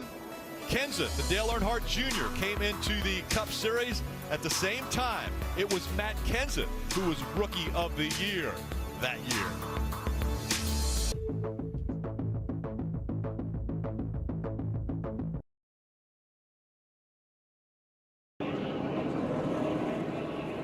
Stage 2 complete at Daytona. The winner, Matt Kenseth, upper left, comes to pit road. He was asked, what do you need? He said nothing. They'll give him 4 tires and a full load of Sunoco fuel, Kelly.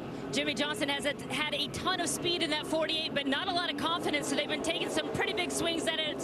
4 tires and fuel for him, and his teammate Casey Kane in the 5 has been fast in the pack and alone. He's down and away, Marty. Denny Hamlin already left pit road with 4 Goodyear tires, and he said he was a little bit too tight, especially off of turn 4. Mike Wheeler made that call. He also made the call at the end of stage 1 to give him that track position so he could get up there up front. And we saw the race off of pit road, brought to you by NASCAR Heat 2.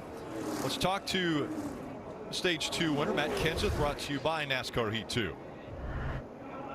Hey Matt, Jeff Burton, NBC booth, you with us?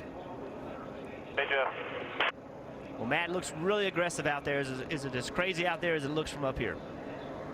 Yep, absolutely. It's pretty aggressive. So Goodyear brought a tire with a little bit more grip, and I think it's got everybody, you know, not leaving themselves a whole bunch of extra room. So it seems like they have a little more grip than normal. But you know, Dwell Cameron's really fast. The best speedway car I've had probably my first year at JGR. So I'm excited about that. Hopefully I can make the right moves the rest of the day and keep it up here in the front. I think we can contend. I think we got enough speed. I just got to keep it in the right place. Well, great job getting that stage. Looking forward to the rest of the race. Good luck. All right, thanks, Jeff. I hope they got that apple box. And that is the humor that we have always enjoyed from Matt Kenseth. Let's go to Rutledge. You know, Rick, it's getting hot out there on the track, but it's cool in Wendy's right now. You know why? Because Frosties are 50 cents. That's right. Right now, for a limited time at participating Wendy's, you can get a small Frosty for 50 cents. That works for drivers, fans, anybody who wants to race on in there. Particularly any drivers that are out of the race early tonight, come have a Frosty with me. Guys, 50 cents. I'll spot you for this one. Thank you, Rutledge. Brought to you by Illumination and Universal's new film Despicable Me 3. The summer Gru and the Minions are going back to villainy. Despicable Me 3 now playing. And welcome back to Monster Energy Cup Series racing from Daytona. Matt Kenseth got that second stage win. He made the comment about the apple box, Jeff. And when we're on camera, Steve Letarte, I believe you're about 6'4". I'm just under 6'6". Well, and I'm not. Jeff Burton is a little bit vertically challenged, and so we have a apple box that he stands on to make us look a little bit closer in height. And Matt Kenseth thinks that's funny, so I'm glad that he brought that back up. Just to be clear, Matt Kenseth and I are the same height. He knows all about it. Well, Rick, we were watching that great battle to the line there for the 20 of Matt Kenseth to win that stage. Well, at the back of the pack, there was another great battle between the 88 who we're on board with right now and the 42 of Kyle Larson. Both were a lap down, and they were fighting for that free pass position. The 42 of Larson ended up getting it. That put Larson back on the lead lap. While that's bad news for Earnhardt Jr., the good news for this 88 team is they are 1 lap down and currently the only car 1 lap down. So really any yellow here in any sort of short time frame would move the 88 back onto the lead lap. See if they have good enough repairs that car can be back in contention. And Steve, it was fun to watch him dice trying to get around that 42 car because he wanted to be in that position for the free pass. He just asked Greg Ives a moment ago, who's on our lap now? They said, just us. He said, oh, cool. So the next caution that comes out, Dale Earnhardt Jr. likely to take the wave around and back on the lead lap. So might not be done yet for the chance for this win. Caution lights are off on the pace car, meaning that we're about to see the green flag once again to begin the final stage. And Rick, it just shows you how strong this field is. The 2 of Brad Keselowski back in the 12th position. The first stage, he's the guy we talked about, just commanding this lead, blocking. He lost that track position, went back there, and he's kind of been stuck in the middle of the pack. Kevin Harvick, Ricky Stenhouse Jr. making up row 1. Kevin Harvick on the outside line. Ricky Stenhouse Jr. on the inside.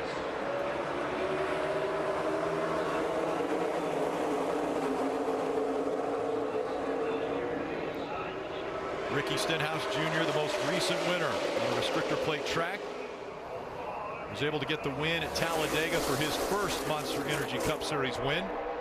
He goes up the racetrack trying to side draft with the 4. While they're doing that, Trevor Bayne in the 6 has moved right up behind them, running in the 3rd position. While they're doing that, everyone else in the field has decided to go 3 wide. Trevor Bayne is going to push the 17 out front. Now Ricky Stenhouse Jr. leads at Daytona.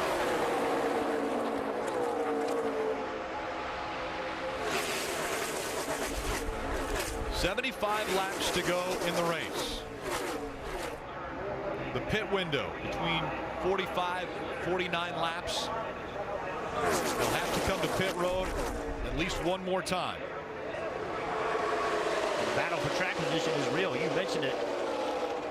Keselowski got to the back, and he just has not been able to get to the front with a car that appears to be one of the best cars. So trust me, people in the field are watching that. They know that car is fast, and he got back there and has not been able to get back. You've got to protect it. Gonna have to be aggressive once you get it to keep it. How about the 19? Daniel Suarez making the move up toward the front. Just ran in the Xfinity Series race earlier. Was wrecked out of that one, but the Monterrey, Mexico rookie, the Monster Energy Series, now up into the top 4. And how about Jamie McMurray? A lot of damage on that car. Right front fender. You see all the tape flying on it. See it flapping around. Still able to stay in this front pack. Kelly. When I talked to Daniel Suarez's crew chief, Scott Graves, he told me that they're still working with Daniel to get a little more aggressive in these plate races, which is part of the reason he ran that Xfinity Series race earlier today. He said he's got to learn what it takes to maneuver through traffic. If a spot opens up, you've just got to take it and trust your spotter. Daniel had a few handling issues earlier in this race. Now he's saying handling's much better. He's got a stable car to go race with, Dave. Kelly, the car that Ricky Stenhouse Jr. is driving is identical to the one that he won with in Talladega. It was the backup. Guess what happened to the primary? Trophy. Stenhouse has it. It's in his shop, in his garage, waiting to be looked at for the rest of his life in his first win in the Monster Energy Cup Series. I'm going to let the 19 of Daniel Suarez know that I'm not sure what they've made for chassis adjustments, but one thing I guarantee has helped how that car is driving is moving to the front of the pack. That cleaner air. A little bit more grip, a little more downforce, and just some room to move around. Look at this damage on the one car. We talk about aerodynamics and how important it is to have everything just right. Here's Jamie, tape flying all over the place, dragging the racetrack in 4th position. Pack, the big equalizer at restrictor plate tracks. Ricky Stenhouse Jr., Kevin Harvick, Daniel Suarez, McMurray, Trevor Bayne, Brendan Gaughan, the Georgetown Hoya, a basketball player. His sole job was to be all over Allen Iverson, guard him as hard as he possibly could during the basketball practices so that Allen Iverson would be a better player. Brendan Gaughan did that as well as he could. Still very good friends with everyone from his Georgetown Hoya basketball team. Up against the wall. Big move right there. He got real free. I didn't see what started, but went up and knocked the wall. He's going to have to pit here. You see the damage on the right front. Brendan Gaughan, as we were talking about him being up in the top 6, got up into the wall. Take another look. Wow, big impact. See the hood on the 41 car actually raised up when they made that contact. Hold up there. Yeah, the 75 of Gaughan was coming down, and you see now the right front has blown out, and the caution has come out. After making contact with the wall, the right front fender blown out. Dale Earnhardt Jr., the highest scored car a lap down, more than likely received the free pass as they go to work on Brendan Gaughan's 75.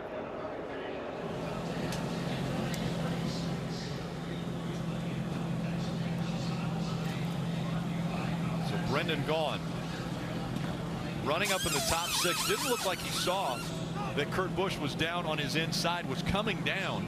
Didn't see him or thought he could block the run. Tried down there and stop the 41's momentum, but the Kurt Busch was absolutely committed. He was in no place to lift at that point and just kind of had to force the issue. Yeah, they were 3 wide, but they were 3 wide halfway up the racetrack. They weren't 3 wide using the entire racetrack, so I just don't think he realized they were 3 wide. Let's take another look at what happened. See it all start. That's a little bit late on the replay, but they entered the corner at the 20 on the bottom, but he wasn't all the way on the bottom of the racetrack, and they were 3 wide. See right here where they get 3 wide. 21 is a solid car width off the bottom when it all starts. I just don't think that Brendan Gaughan knew he was 3 wide. And let's listen into what Kurt Busch and the team had to say with this incident. Guys, change lanes on it. How many times do they want to change lanes? Check right front damage. There you have it. I mean, he's frustrated. He thought the 75 had committed to the top of the corner. He was going to go through the middle. 75 came down. They made contact. You mentioned the 21 of Ryan Blaney right here behind Kurt Busch. Remember earlier, missed his pit box, had some damage, a contact with the 22. He's recovering nicely up to the 7th position. A couple Fords running up front with Ricky Stenhouse Jr. and Kevin Harvick. Trevor Bayne running 4th position. Daniel Suarez, the sole Toyota in the top 5, running 3rd. And Rick, this caution is decent but not perfect timing for the 4 of Kevin Harvick right here. He was last on pit road at lap 62. We're now at lap 91, so he was basically almost 30 laps on this tire, 30 laps on this tank of Sunoco fuel. So I think he's committed. I think Rodney Childers is going to have to call Kevin Harvick to pit road purely for a fuel window. I don't think he can risk pitting under green, but I'm not sure everyone behind him is going to pit. Just behind him, McMurray, Kurt Busch, Blaney, Kenseth. They were all on pit road 9 laps ago, so they may stay out. These are the untimely cautions that can kind of lose you track position, and I think this is going to lose Kevin Harvick track position for sure. So Harvick was last on pit road at lap 62. Stenhouse Jr. and Suarez, as well as Bayne, were all on pit road at lap 72. Quite a few cars look like they're going to dive to pit road. Suarez stays out. Dave. And so, Rick, the front 2 kind of felt like their hands were tied, and so Rodney Childers for the 4 says, well, all right, just pit. The 17 had told me they're not going to pit either. Well, here they come. Right side tires for the 4 of Harvick, and then it looks like left side tires, 4 Goodyear tires for the 17 of Stenhouse, Parker. I believe his teammate as well, the 6 of Trevor Bayne, had came down and got left sides and fuel only for that 6 car that's running right up front. Did see Trevor Bayne running up there toward the front. As we take a look at the race off of pit road, we will stay here as we go NASCAR nonstop from Daytona International Speedway.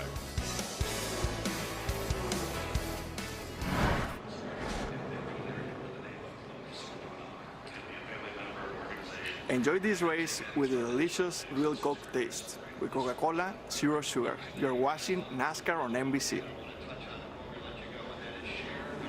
Daniel Suarez from Monterrey, Mexico, has the race lead. He has chosen the inside line for the restart.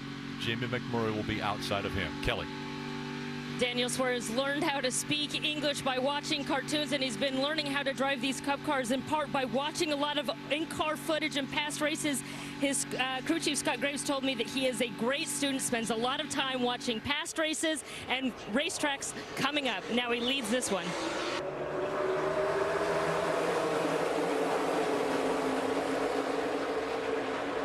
Suarez getting a push from his teammate Matt Kenseth. He clears the one of Jamie McMurray. Now, how aggressive will he be as far as blocking at Daytona? McMurray able to get to the outside. He tries to side draft him early as they go through 1 and 2. Suarez, it works. It pulls the one back, but for how long?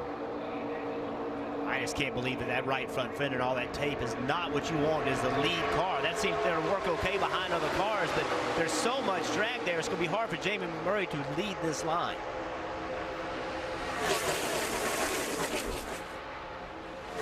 2 and 3 wide behind them. Daniel Suarez out in front of the field at Daytona. Kenseth running second.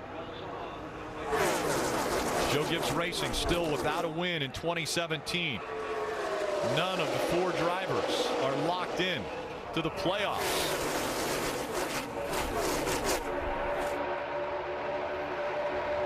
And here comes that 48 of Jimmy Johnson lurking back there in 3rd.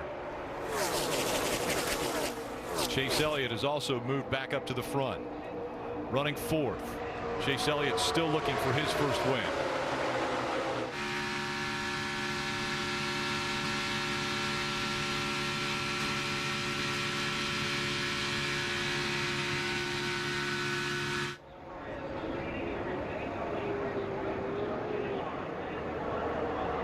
Dave.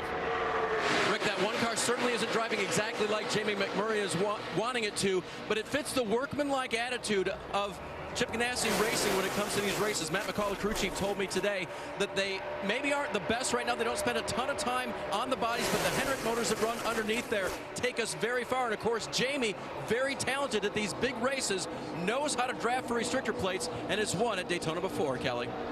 Michael McDowell in that 95 car comes here after an impressive 14th place finish at Sonoma. They really worked on race setup from this car all weekend long, and Michael McDowell been reporting that his car sucks up to the car in front of it. Really good, really happy with it. He's been able to push well and been up towards the front much of this race.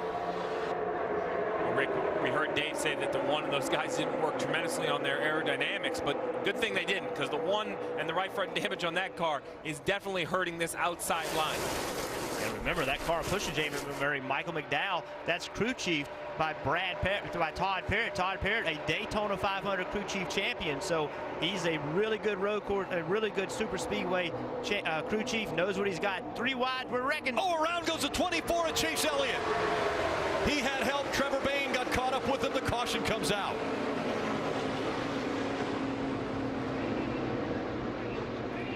Damage to the left side of the 24 of Chase Elliott. Damage to the 6 of Trevor Bayne. It's not bad. Just left rear, guys. A lot of damage to Trevor Bayne.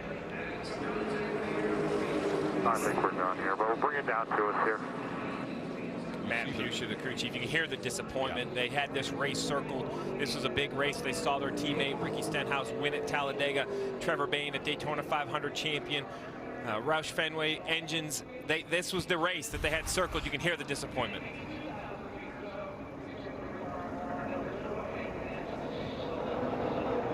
Once again, it's, I think, a situation where got 3 wide, and I'm not real sure Michael McDowell knew he was 3 wide. Car jumped up on the outside of him. He went to the right. That pushed him back to the left, ended up getting into Chase Elliott. And that's the shot. That shows how much these drivers move around in the backstretch. You see left to right, keep changing lanes, and like you mentioned, Michael McDowell in that row was 3 wide. I'm not sure Chase Elliott didn't think he wasn't clear of that row. I'm not sure he thought Michael McDowell was even a concern. Between the two, they made contact. And you see right here, you know, it's moving, and there's nothing he can do. It's spin to the right or spin to the left. Fortunately for the 24, he spun to the left. There's still damage, but much less damage than if it had gone up into the outside wall. Parker. Guys, think about where Trevor Bayne was, not in terms of only having a fast race car, but strategically. He had just pitted and taken fuel and was already just outside the top 5. So they had a ton of options that they could have pulled in that 6 car as they came down the end of this race, and sadly, their night's over, Dave.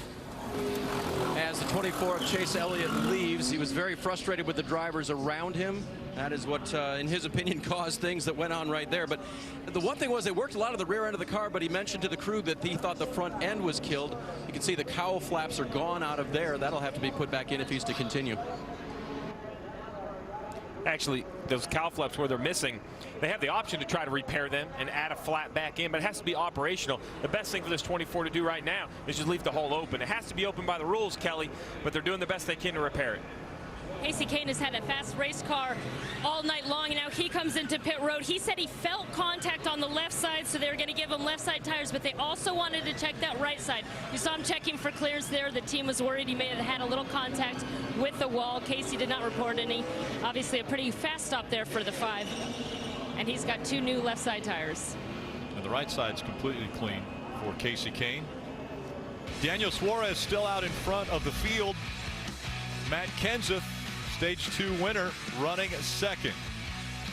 Jimmy Johnson, 7-time champion, is 3rd as we go NASCAR nonstop.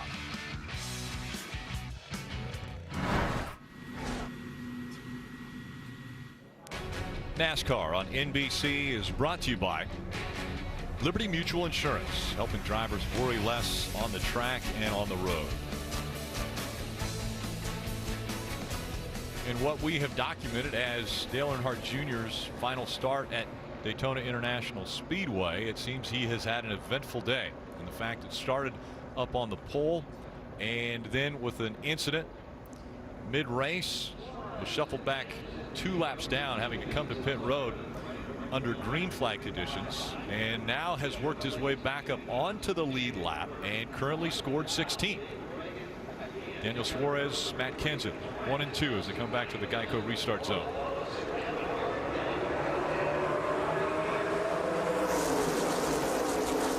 59 laps to go. Suarez on the inside, Matt Kenseth on the outside. Jimmie Johnson on the inside of row 2. Heavily damaged front end of the one of Jamie McMurray still holding tough as he's on the outside of row 2. Todd Dillon making it 3 wide on the outside in row 3. Riding along with the bat cam at 100 miles an hour as they go past us down the backstretch. I really believe Jamie needs somebody behind him really pushing him. There's no question that nose being damaged, it hurts him. And if you're in the outside line, you really don't want Jamie leading it. You really would rather have a car with a clean front end. It's going to make that line work so much better. And Rick, you mentioned Dale Earnhardt Jr. Here he is. Welcome back to the top 10 right now in the 10th position for Junior. And I wish I could list all the things that's wrong with the race car. The toe's knocked out about an 1/8 inch, which means the steering wheel doesn't even turn straight or even go straight when he's in a straight line. Also, he said the right front splitter knocked out a little bit. He's tight off of every corner. Junior managing the car inside in the pit box. Greg Ives managing the tires. One issue, because they wrecked earlier, they only have 2 sets of sticker Goodyear tires left. So they have to manage that. That's one of the reasons he didn't take tires on that last stop. 3 wide for the lead, Rick. Kenseth tries to come down to side draft the 19 of Daniel Suarez. While he does that, Jimmie Johnson takes advantage. He goes to the high side. He's trying to take the lead away. Your new leader, 48. Jimmie Johnson out front at Daytona.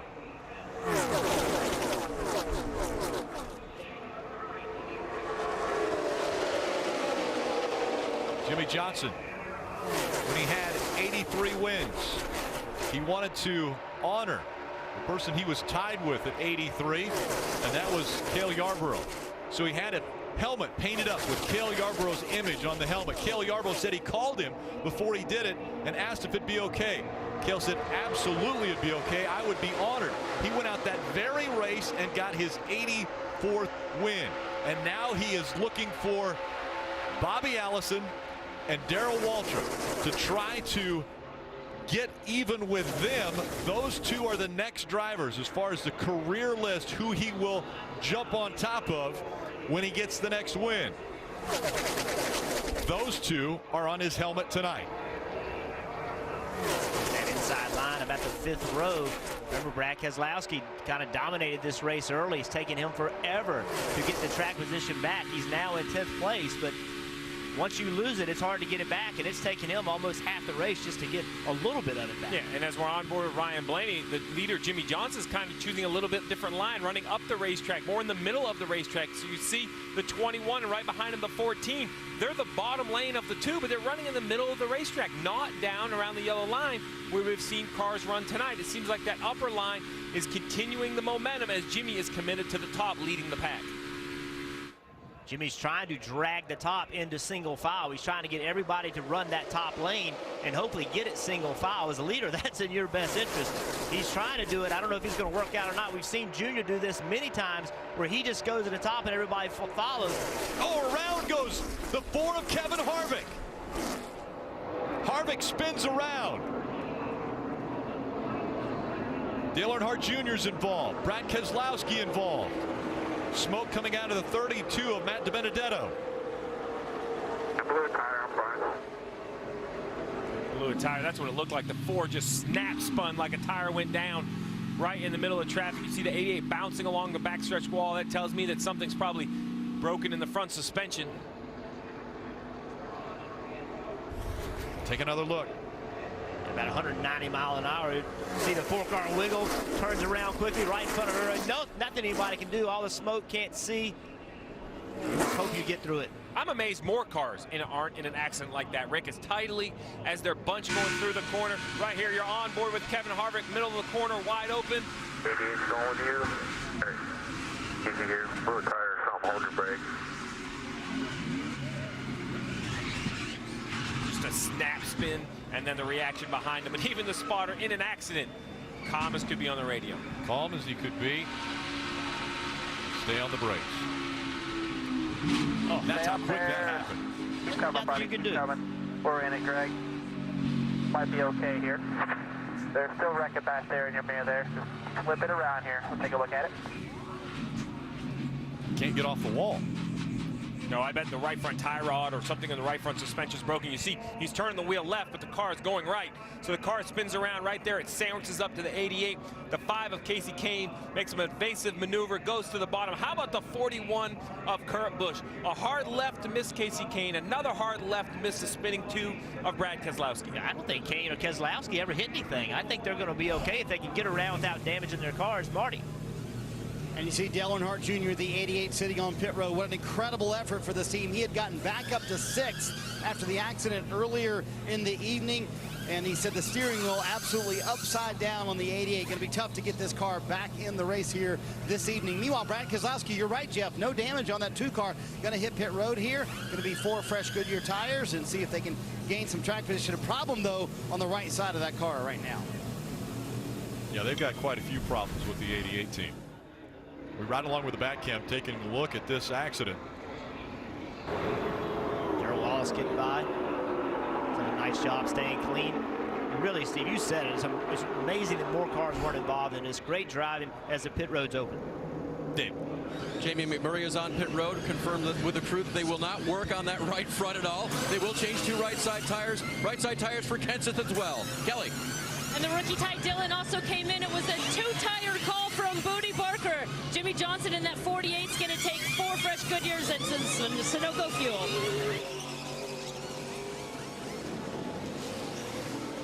Pretty impressive run there for Matt Kenseth. They pick up 3 spots on pit road with that 2-tire stop. Very close to being inside the fuel window. Yeah, we saw fuel come into play in February with 53 to go. It could absolutely come into play tonight. Another big one happening up front. This time it's Kevin Harvick blowing a tire right in front of the field. We go NASCAR nonstop.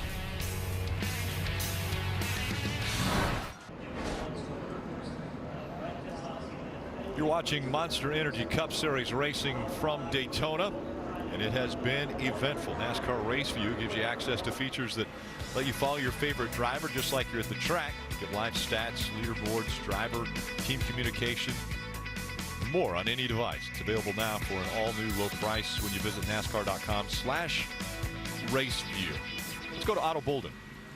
Hey, you guys know how much fun I've had this week. My face still hurts from how much I've been smiling. I've gotten to explore the origins of the sport on the beach, and yet none of it compares to being at this position under the lights at Daytona watching a natural race in Turn 1. Otto, how cool is this? We're up on one of the Star Coach Race Tours buses right here, and what I found is if you tell people, hey, I'm with Olympic gold medalist Otto Bolden, they're like, no, you should come on the roof. It's a lot harder to get up here. What do you think about this view, being able to get this close to the track and see these drivers come by you? Well, for me, it's like, you know what? This is as good as it gets. For me, this being my very first exposure to Daytona, I wouldn't be in any other place. And our thanks to the Star Race Coach Tours. This is amazing. And Jeff, you'll have you know, we don't need an Apple box down here. This is crazy. We're height appropriate for our experience. This is amazing. No Apple box. It's only 2 of you. Kelly.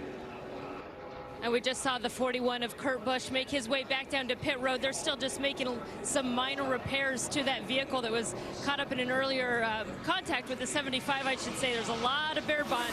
It's kind of hard to see because it's black and matches that paint, but up there on the right front quarter panel, they've got a lot of bare bond on that 41, but the team not giving up. Let's listen to the 48 radio. All right, but right now we're 2.1 laps short of making it, and so is everybody else. The top 4 cars currently are in worse shape than we are. Starting with the 20, they're in about the same strategy we are. And very disappointing. Dale Earnhardt Jr. in the garage, and he'll have to go to the infield care center to be checked out before we can chat with him. But a disappointing night for Dale Earnhardt Jr. Well, we heard Chad Knaus say that the leaders are all short on fuel because they pitted at lap 107. Well, Paul Menard, he came down, topped his fuel tank off. So those 2 laps Chad Knaus thinks they're short. The 27 should not be. They have 2 more laps of fuel and a few cars behind them. It could make up the difference if the race goes green to the finish. And we're coming back to the restart. Now it's Boyer and Stenhouse Jr. up front. Green flag back in the air.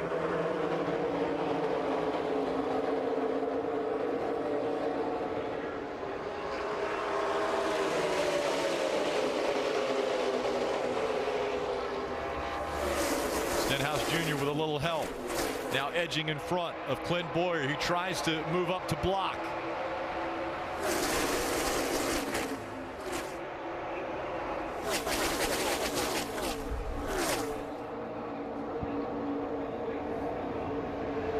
Stenhouse Jr. getting his first career win earlier this year.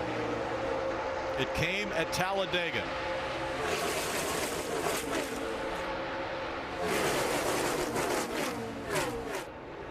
Down the backstretch, a little bumping as Ryan Blaney had worked to the inside. And you guys used the word at the very top of the show, aggressive. We're going to see aggressive racing, and I believe it's starting to pick up. Yeah, 49 to go. We've seen it up to this point. It's only going to get more aggressive. See Clint Bowyer, he's worked his way up to the front of the race. Clint Bowyer needing a win, does not have a win yet this year, needs that win to get into this stage, to try to get into these playoffs. Marty. And in the back of this pack, Brad Keselowski, the man who won stage 1. He had a little contact earlier. We saw him in the middle of that wreck. They do have right rear damage. He said the right rear on this car starting to go. So there's a rub there, and the tire starting to go down on that 2 car. See how far back he is. There's the pack now coming into the tri-oval. Stenhouse Jr. now trying to make that outside line work. Now Ricky Stenhouse Jr. seeing there's no run on the bottom. He can go to the top here and try to drag the line to the top. Try to get single file. That's what he did. Smart move. Following right behind him, Clint Bowyer in the 14. Matt Kenseth, stage 2 winner in the 20. Ty Dillon, brother of Austin Dillon, grandsons of Richard Childress. Ty Dillon currently running 4th.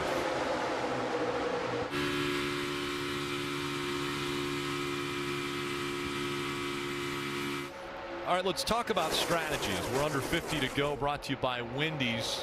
What kind of strategy plays now when a few drivers are out there thinking they might be able to stretch this on fuel? Well, fuel is definitely going to be a question, but I think the first one is another big crash coming. We've seen some major accidents. Right now they're playing nice, but with 47 to go, Jeff, I'm not sure it's going to stay that way. And the best way to stay out of a wreck is stay out front. We've seen track position so important. Some really fast cars got to the back and couldn't get back to the front. And then that communication between the driver spotter and even the crew chief. You mentioned the fuel. We saw cars run out of fuel in the Daytona 500, and I'm not sure the drivers knew they were going to be close. Now we've seen the 11 right there in the center screen of Denny Hamlin. He came, he topped off, he's running in the 10th position, has 2 more laps worth of fuel than all of the leaders. Try to push those leaders, see if he can get them to run out of gas. Dave, pretty impressive run once again for Ricky Stenhouse Jr. As you heard the radio chatter, Rick, from the other crew chiefs, they are one of the cars that will need to stop again. He last pitted on lap 92. He was told by his crew chief, Brian Patty, that they were about 7 laps short of making it happen. So they were talking about coming in perhaps with about lap 139, 140, something like that. We'll see how long. They're out front where they want to be right now, Parker. You see in 5th place there, Eric Jones. They just pitted on this last caution, but his crew chief, Chris Gale, has come across the radio multiple times to remind him, save fuel. And he just instructed him, get to the top, right up there, and save me all the fuel you can. And do not flip that reserve switch till I tell you. Kelly? Ty Dillon, one of those double duty drivers, he had to get some IV fluids after the Xfinity Series race. His car is the one now that could be running low on fluid. They've told him that he's about 2 laps short, telling him to save at every opportunity. And Dale Earnhardt Jr. has been checked and released from the infield care center. They've mentioned saving fuel. All right, Jeff Burton, if you're out here and you're running in this line, how do you save fuel if you try to stay up to the bumper in front of you and try to stay in the right line? Well, this is actually one of the easiest racetracks to be able to save fuel. When you're in the middle of the pack, they're pulling you along. You're getting the draft, so you can run half throttle. You can just not run all the way 100% throttle, and you can still keep up with speed. And right now, with the line moved to the top, no one wants to make that move. Everybody's afraid to make that move because if you drive to the bottom and nobody goes with you, you're just going to the back. So right now is a time where you can be saving fuel while it's calm. Before the chaos starts, where you have to be wide open, now is the time to save.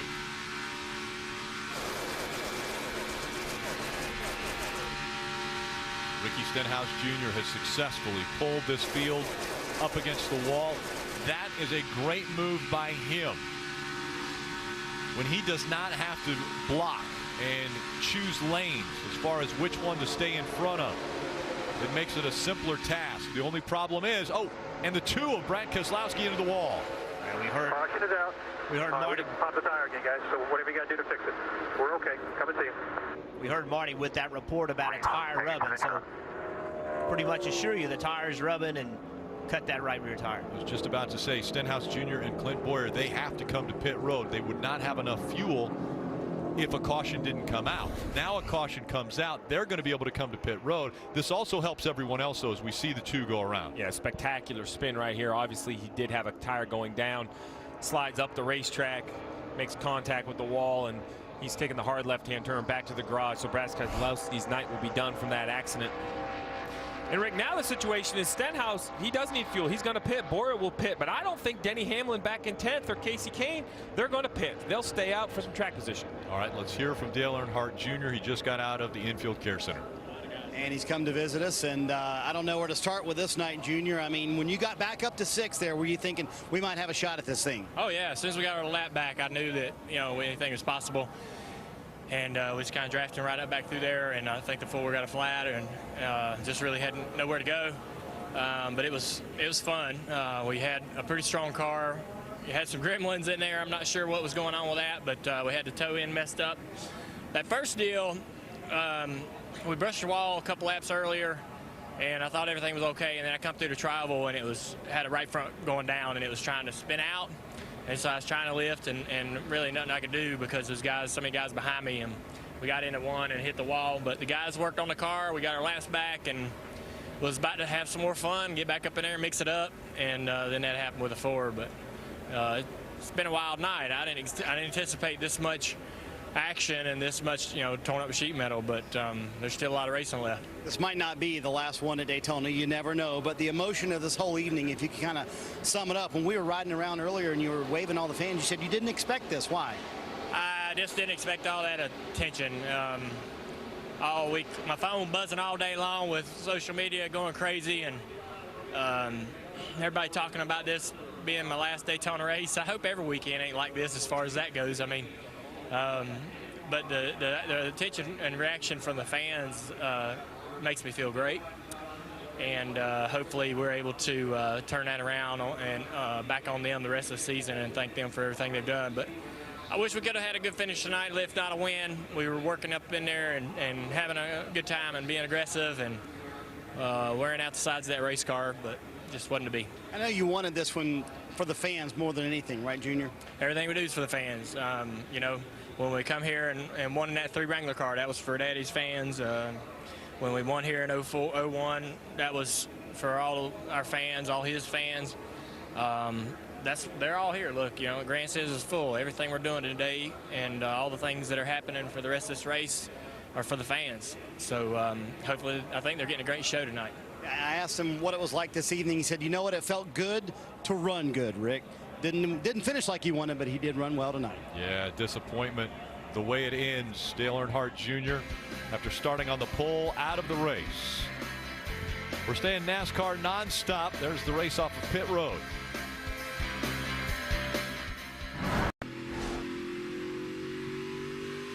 And welcome back as Monster Energy Cup Series racing continues from Daytona. Matt Kenseth up front. He's the veteran that is being chased right now by quite a few rookies, including Ty Dillon, Eric Jones, Corey LaJoie, and Darrell Wallace Jr. driving that 43. By the way, the King will turn 80 tomorrow. Well, the King told him on the pre-race show, just stay out of trouble, buddy, and you'll be fine. The 43, Darrell Wallace Jr., he's doing a great job of that tonight. 40 to go as they come to the start-finish line. Kenseth on the inside. Ty Dillon on that outside in the 13. And the inside line, nose to tail. Kenseth, Eric Jones, Darrell Wallace Jr. 1, 2, 3. Outside line just did not go through turns 1 and 2. We have the 5 spinning off turn 2. Casey Kane goes around. If he stays off the wall, nope, we're not going to stay green. The caution comes out right away. You're good. Just get her back here. Nice job of getting that car stopped. Now he's just got to get the car back around without tires coming apart. You know, they're flat spotted. You know, they're flat. You can see the left front. Surely flat, left rear. They run inner liners, a tire that's inside of the tire, so that if they do go flat, they don't go all the way down to the rims. That car looks like it's running in Martinsville, not Daytona. Tire marks all over it, damage all over it. It has been a rough night in the pack. 11 cautions on the night. So see Kasey Kahne. A little bit of push from David Ragan, and looks like too much of a push. It looks like Kasey gets up the racetrack, up off turn 2. I don't know if he gets up the racetrack because the 38's pushing him, and then tries to come back down. And it's just too late at this point. To be a better vantage point. It seems like Kasey, it looks like he's leaving for the middle lane, not the bottom of the backstretch, and the 38 was going to fill that hole. We mentioned it at the beginning of the show, how important it was for Kasey Kahne to have a good run, potentially get a win. He had moved up the racetrack and looked like he was trying to come back down, and David Ragan was already there. Right before that, the 38 gave him a shove. I don't think the 38 pushed him up the racetrack, but maybe got him a little out of shape, and that caused him to move up a lane. And then David Ragan, there's 39 to go. He's not going to let him back in line. He tries to fill that slot. Kasey Kahne obviously thinks he's going to try to protect. That's not the last one of those we're going to see tonight.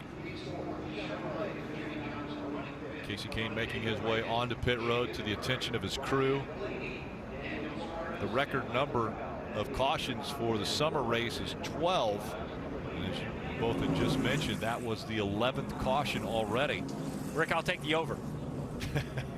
So you think we will have more than 2 more cautions? Why wouldn't he think that at this point? It has definitely been eventful as Matt Kenseth back out in front, the stage 2 winner. Eric Jones up there with him, Darrell Wallace Jr., Ty Dillon, Jimmy Johnson, all in the top 5. Reagan, McMurray, Blaney, Suarez, and McDowell all inside of the top 10. Some big names out of this race as well. Harvick, Truex Jr., Logano, and Earnhardt.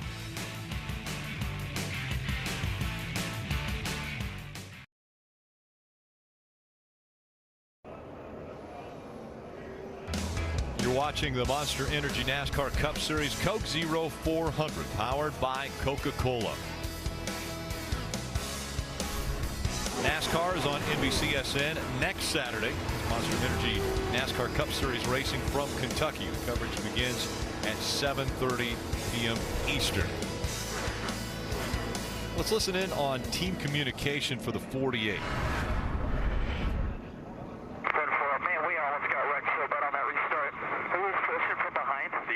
And he's got to just sink a touch. Yeah, those guys ahead of you did a really bad job, and he was all over your rear bumper there. That was team communication presented by Liberty Mutual Insurance, helping drivers worry less. Well, the rear bumper, the 48, you can see is a little pushed in, but it's also real black. Well, look at the nose of the 1.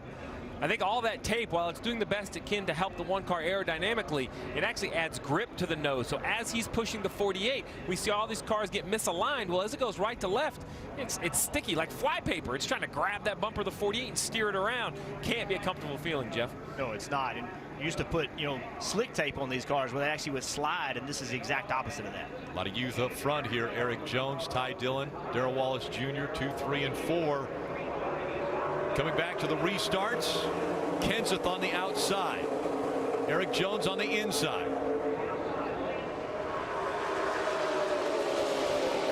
36 laps to go from Daytona. With these cautions, it's helping them on fuel mileage as far as saving fuel, especially those that stopped at 107 when they were outside their fuel window. And look at all these young drivers in the front. Eric Jones, Ty Dillon, Darrell Wallace Jr., Blaney, all young drivers trying to get a win here at Daytona. Ty Dillon getting shuffled out, 3 wide on the outside. And nobody's going to help him out. So Ryan Newman tuck inside of that second line as Ty Dillon continues to fall back on the 3rd line. I've heard Ryan Newman's name all night. He's been riding around, staying out of trouble. Now, as we're getting close to the end, now we're starting to see him push the issue. Matt Kenseth trying to stay out front. It was an aggressive move that Matt Kenseth had during the Daytona 500, trying to block when his teammate Denny Hamlin made what ended up being the winning move to get by him. We'll see if that has taught Matt Kenseth anything as far as how to block out front at Daytona. Marty.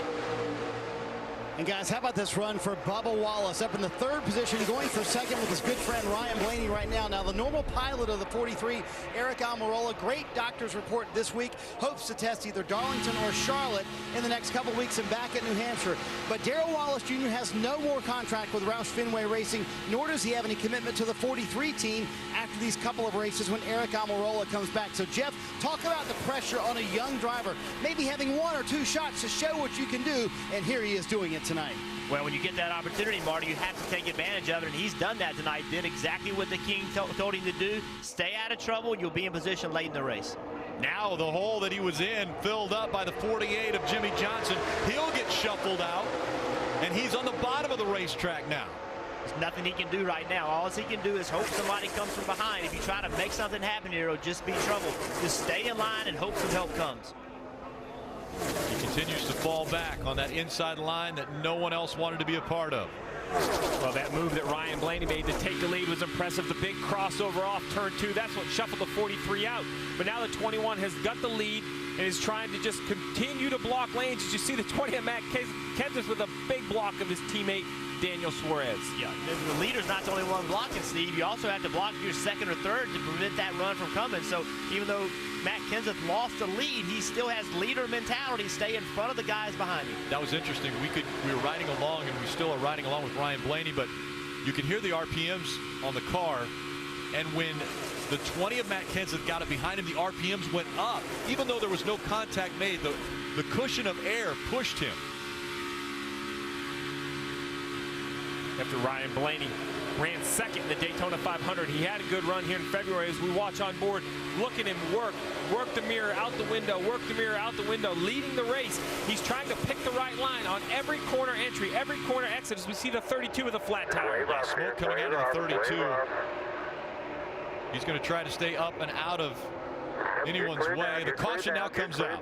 You're cleared down. Just hang on to it here. Clear.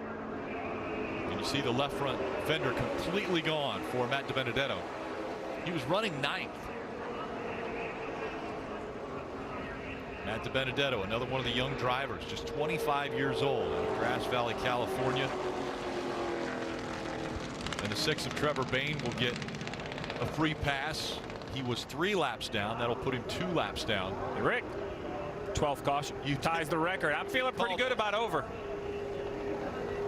12th caution, 31 laps to go.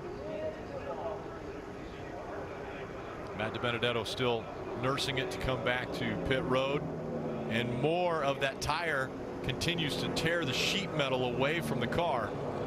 Rick, I really think that the whole dynamic of these races change as we get newer, younger drivers to the front. Jeff, as a race car driver, over time, you must have just learned some tendencies and have some confidence around drivers you race all the time.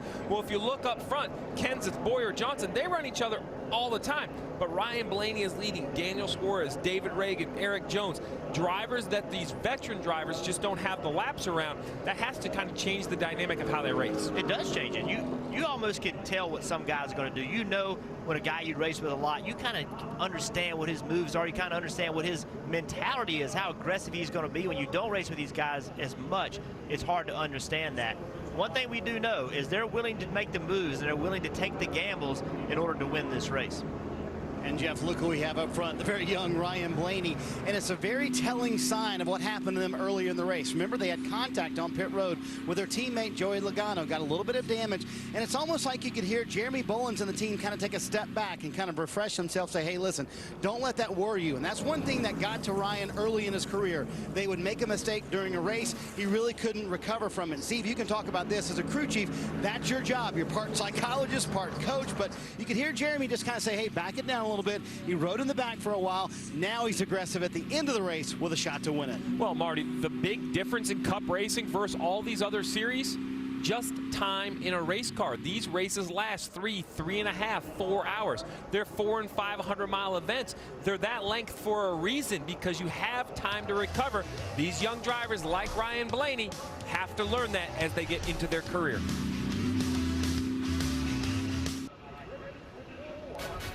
With 29 laps to go, we look at the Monster Energy playoff standings. Martin Truex Jr. leading with 2 wins, the most playoff points. But when you go back down that list to Kyle Busch, who doesn't have a win, and then all the way down to 16th and 17th, Joey Logano, another tough night. And Rick, why are wins so important? There's no one that shows that better than 6th place on this list right here, Kevin Harvick. Had gone all season, hadn't got the victory lane, had some fast cars, broke through last weekend at Sonoma, gets that win, is out of the race tonight. And while no one wants to fall out of the race, he'll sleep much better knowing that he's still in the playoffs. He might give up some playoff points, but he's not going to give up a spot.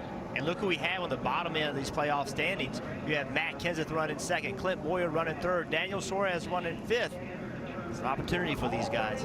Well, and then we have guys that aren't even on that list. How about David Ragan in 6th? If David Ragan goes through and wins this race, that whole scenario changes dramatically. Don't forget about Eric Jones. Eric Jones in 8th. Casey Kane in 9th. Yeah, I mean, 7 of the top 10 currently have never won. So the chance of getting a new winner this season is high, and perhaps a new winner in their career. 7 of the top 10 right now have never won. Suarez, Ragan up front, Jimmy Johnson, Clint Bowyer. They make up row number 2. So Blaney and Kenseth. Blaney on the inside, Kenseth on the outside. 28 laps to go.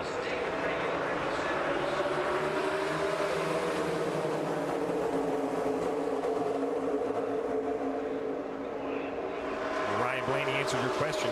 He went with the forward of Clint Bowyer behind him.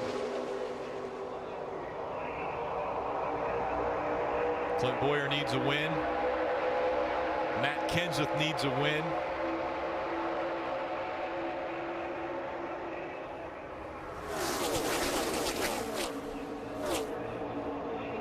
And you see that movement. The leaders are somewhat calm, but about 8 cars back, everyone is chaotic, because with 28 to go, they're starting to realize if you're outside the top 10, it's going to be very difficult. We've talked about staying up front all night. Well, it's been important. The closer we get to the end of this race, it's even more important. It's going to be harder to make any moves.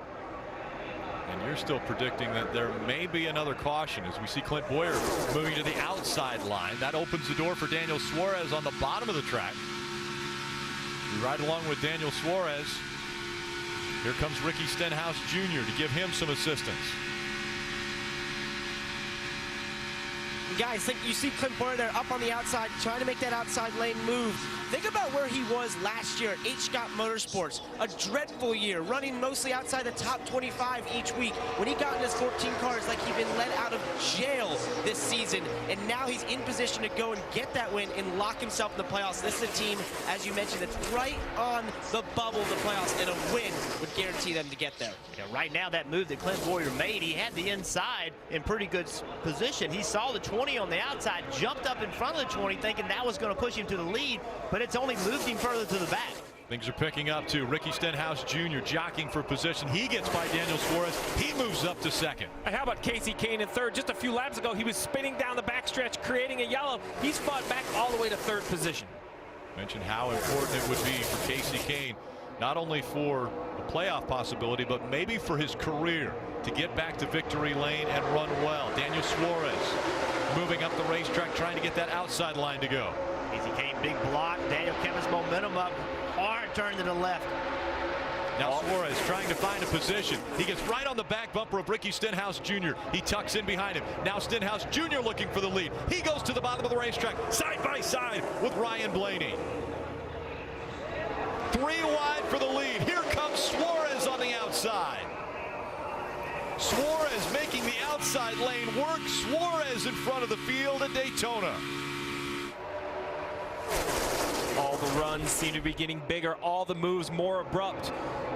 as the laps count down. There's no more feeling your way right to left. If you're going to make a move, they commit and pull hard on the wheel. And could that spin actually help Kasey Kahne? Remember, when he came in, he put on 4 tires.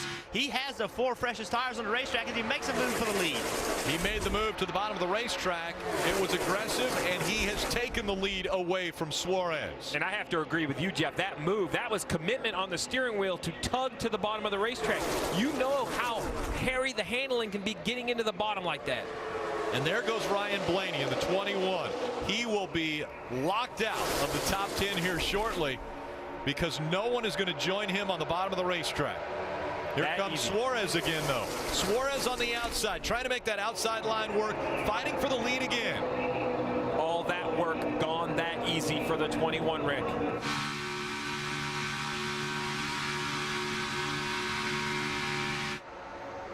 Daniel Suarez on the outside, Kasey Kahne on the inside, just behind him. Clint Bowyer and Matt Kenseth. I saw Kasey Kahne get to the middle of the corner and turn left, trying to get away from Daniel Suarez, trying to make a shorter way around the racetrack, trying to clear him. Kasey Kahne, a little bit of distance between he and Matt Kenseth, but a good move by Suarez. He takes the momentum that Clint Bowyer gave him with a little shove, and now Suarez back out in front. He's cleared both lines. Now will he try to block again? Oh yeah, he's going to try to block. Will the inside back? Kahne fighting back on the inside. Another shove from Clint Bowyer, pushing Daniel Suarez even further out in front. And again, the cars don't have to touch for a push to happen. It's actually the air that is pushing the other car, a little bubble that is right in front of the car that's getting ready to push the one in front. Kasey Kahne, we can't state it enough how much a win here could mean. Think about it. Kurt Busch broke through finally after 64 races at the restrictor plates, winning the Daytona 500. Ricky Stenhouse Jr. gets his first ever win at Talladega. Kasey Kahne, he has 17 career wins, but never at a plate track. Look at the eyes on Daniel Suarez. Kelly. Before that last caution, Rick, Daniel Suarez actually got into the wall a little bit coming off of turn 4, and he actually asked under yellow for the 48 team of Jimmie Johnson to help assess the damage. Jimmy told him he saw a little bit of damage at the 11 o'clock position on the wheel well, and then he even asked, well, would he pit? They were asking Jimmie Johnson to help make the call whether or not to bring the 19 in. Jimmy kind of laughed and said, I'm not making that call. I'll let them do it. Obviously, they've stayed out, and they still got a fast piece to work with. Look at Daniel Suarez. Look at his eyes. He's leading this race or battling for the lead of this race. Look at his eyes. To the left for the mirror, to the right for the upper mirror, using everything he has in his power to keep this lead. Door to door, side by side. 21 laps to go. 193 mile an hour. Not looking out of the windshield. Look at his eyes. Left, right, straight. There's not one driver in the top 11 that has won this season. And now Kasey Kahne clears the 19. Kasey Kahne's going to try to block both lanes out front. Can he do it for 20 more laps? We go NASCAR nonstop. My burger goes best with mustard. Ketchup and mustard. Grass-fed beef. No, corn-fed. On the grill. Yeah, flat top. Iceberg lettuce. Nah, arugula. Jalapeno. No way. Avocado, dude. Medium rare. Gotta be well done. Brioche. Sesame seeds. American cheese. Cheddar. Can I have a turkey burger? What? Turkeys are for Thanksgiving, man. I like my burger with the Coke. I'll agree to that. Strictly with the Coke. Only with the Coke. Coke and a burger. Come on. All right. That's where you get the flavor. With Smithfield Fresh Pork, the possibilities are endless, so you can bring great flavor to any meal. With a variety of hand-trimmed cuts, from chops to tenderloins to ribs, Smithfield uses the highest quality fresh pork to bring out the best in every dish. And because Smithfield Fresh Pork can be easily prepared in so many delicious ways, you can bring great flavor to the table any night of the week. Smithfield Fresh Pork. Flavor hails from Smithfield. May God bless and keep you always. May your wishes all come true. May you always do for others. Let others do for you. May you build on. Long live the the fearless. And long live the trucks that push you further. Ram, America's longest lasting pickups. Get 0% APR for 72 months or get an average $11,468 in total values on Ram 1500 Bighorn Crew Cab. Spider-Man isn't the only hero in town. There's Pizza Man with Cheesy Bites Pizza. He has superhuman strength. He has that crowd-pleasing Cheesy Bites Pizza and his 28 poppable cheese-filled bites. No one out-pizzas the Hut. See Spider-Man Homecoming in theaters July 7th. Can't thank everybody up here enough, and everybody at the shop. I'd like to say thank you to them that are watching at home and in the stands. Thanks to Lance Corporal Daniel F. Swain. I want to thank the Army, the Navy, Lance Corporal Scott Harper and the local VA. Master Sergeant Anthony Ray Charles Yost. Corporal John Harrison Keener Jr. And Petty Officer Joshua Thomas Harris. I just want to thank the Marines. I'd like to thank the USO. I just want to thank the Air Force. And Lance Corporal Taylor Przensky. Gracias. Thank you. Thank you. Thank you. The land of the free because of the brave. Their sacrifice is beyond measure. I lost my leg in Afghanistan. And Monday, these veterans will prove that anything is possible. It doesn't matter if you're missing a leg, you're missing an arm. We got it! View Spartan, Monday after Ninja Warrior on NBC. A.J. Allmendinger all the way up to 11th, but what a ride he is having as we ride along on his helmet. He checks the mirror. In the middle of the corner. Yes. You saw him look up at the mirror. His helmet moved up toward the mirror. As that outside line begins to run and make a move, Allmendinger is taking advantage of it as he tries to get up on the inside of David Reagan. He's in the top 10 right now in 9th position. Casey Kane is out in front. He's leading the group around the high side of Daytona International Speedway. Kenseth running second. Suarez is third. What a transition. What an amazing view this is. And I want to thank that 47 team and A.J. Allmendinger for allowing us to ride along on his helmet.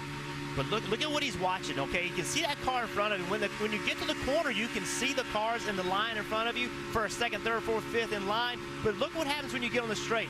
Boom, you can no longer see them. You have no idea if something happens in front of him. You see Denny Hamlin, he saw a hole, he slid up in front of a 37 car. Now AJ knows that means that line's going to slow up just a little bit. He's got to start getting off the throttle because you know that line. There he goes. He had to lift right there. That is all because the 11 car moved up into that line. That slowed it down. And look at his hands. That's the other thing. Hands moving all the time. You wonder why you get in wrecks at Daytona. You can't see. I mean, you are looking out at the back of the car in front of you, and when you get to the corners, you can see, but so many times a wreck happened on the straight. Running right behind that 37 of Chris Buescher. 3 wide, by the way. Ricky Stenhouse Jr. in the 17 moving up on that inside line. Here comes Ty Dillon as well in the 13.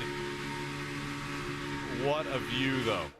Making our way around Daytona International Speedway. For some updates, let's go to Kelly. It has been 99 races since Casey Kane's last win. He's doing everything he can not to make it 100, and he's never won on a plate track. There's been a lot of speculation over job security for him at Hendrick Motorsports. I asked his crew chief, Keith Rodden, if he felt any extra pressure here tonight, and he said not any more than any other Cup crew chief has on any given weekend.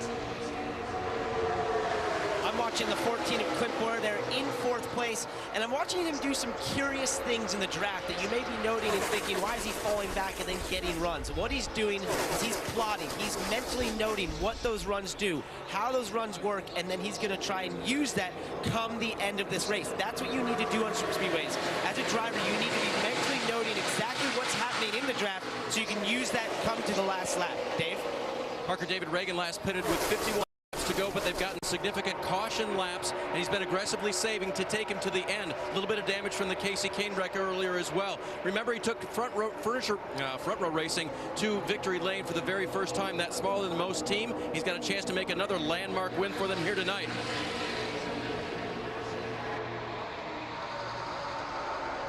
Reagan running in the position.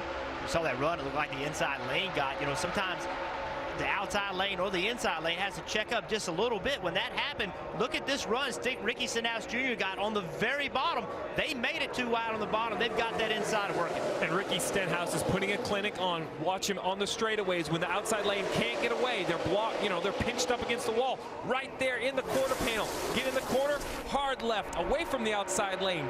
Quits the side draft. And now here off the corner, he'll try to get up again as Eric Jones gets a big wiggle through the middle of the pad. Wow, he was inside. Yeah, he was in the side of the 14 and left for a quarter panel of the 14. I don't know how they didn't wreck. Here comes the 17 of Ricky Stenhouse Jr. He's got to run. He's bringing Ty Dillon with him.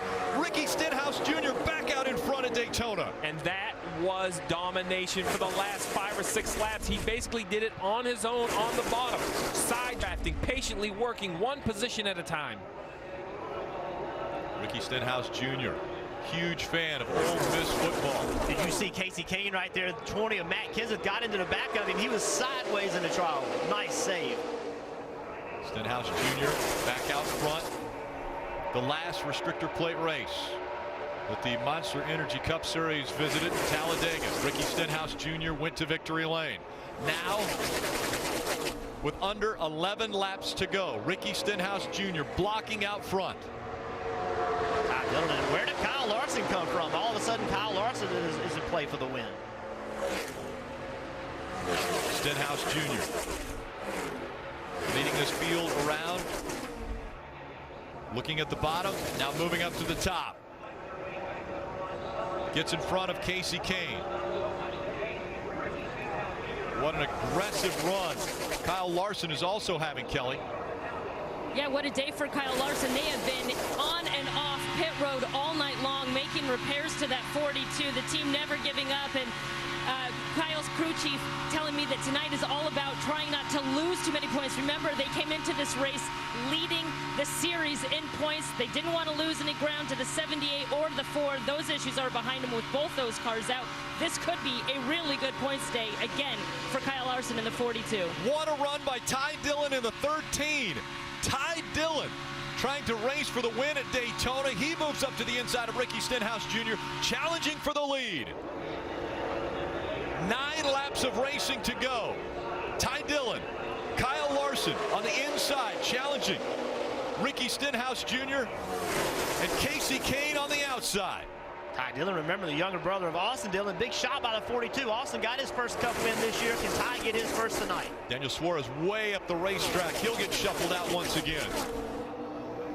Ty Dillon out in front. Grandfather is Richard Childress. Ty Dillon to the bottom of the racetrack, trying to stay in front of Kyle Larson. Kyle Larson 2 wins already in 2017. Ty Dillon still searching for his very first win. As well as this race team, Germain Racing has never won in the Cup Series with his 13 car. And Ty Dillon, he's an aggressive driver. We know how hard he drives in trucks, Xfinity cars. His first year in Cup, I can assure you he's going to be given 100%. He is an aggressive driver by nature. These 2 younger drivers dicing back and forth. Ty Dillon, just 25 years old. Behind him, Kyle Larson, 24 years old. We just saw Casey Kane and Matt Kenseth. They had trouble. They both got shuffled to the back. Little wiggle out of the 48. That allows A.J. Allmendinger in the 47 to make the move. He'll get past Jimmy Johnson. And now, falling back just a bit in that inside line, the 17 of Ricky Stenhouse Jr. Look at the hands on A.J. Allmendinger. Up in the air goes the 42 of Kyle Larson. Caution comes out. And another contact. Matt Kenseth hits. The 1 of Jamie McMurray flying down pit road.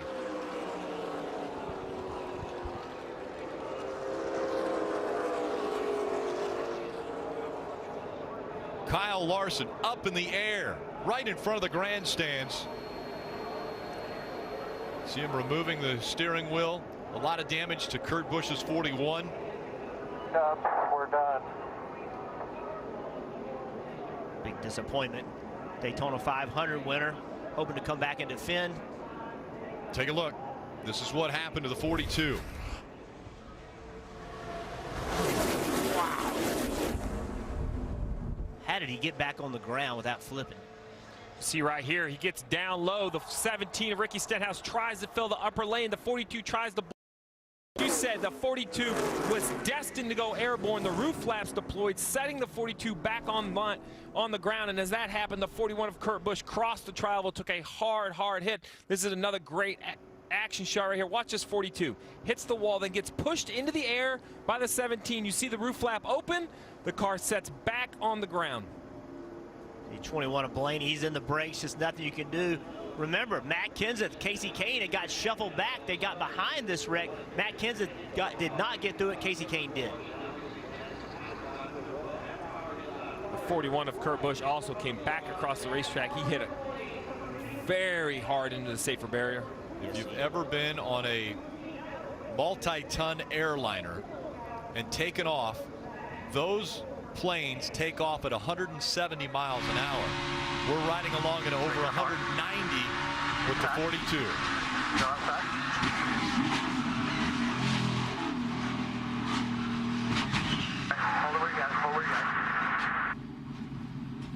His hands off the wheel for 90% of that. Took his hands off the wheel, hoping not to injure his hands or his wrist. Room in front of the 14. Check up. What a sickening feeling. Looking out the windshield, a car in the air in front of you, not knowing what's going to happen. That was Ryan Blaney's vantage point.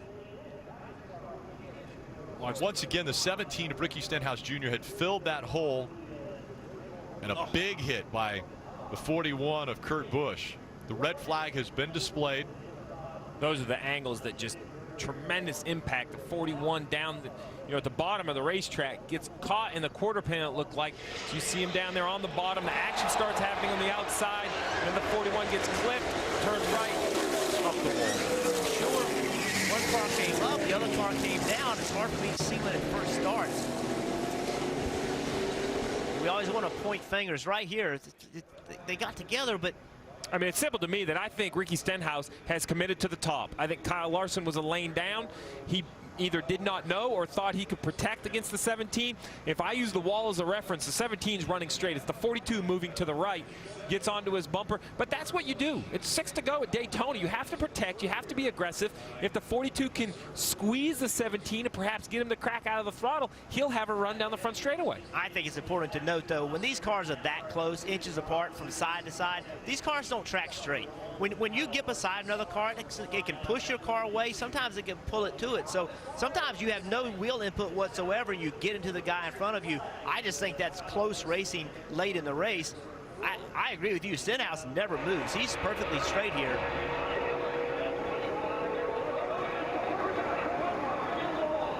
Nevertheless, big impacts. And once again, not a mid-pack accident. This is up towards the front. These are cars racing for the lead.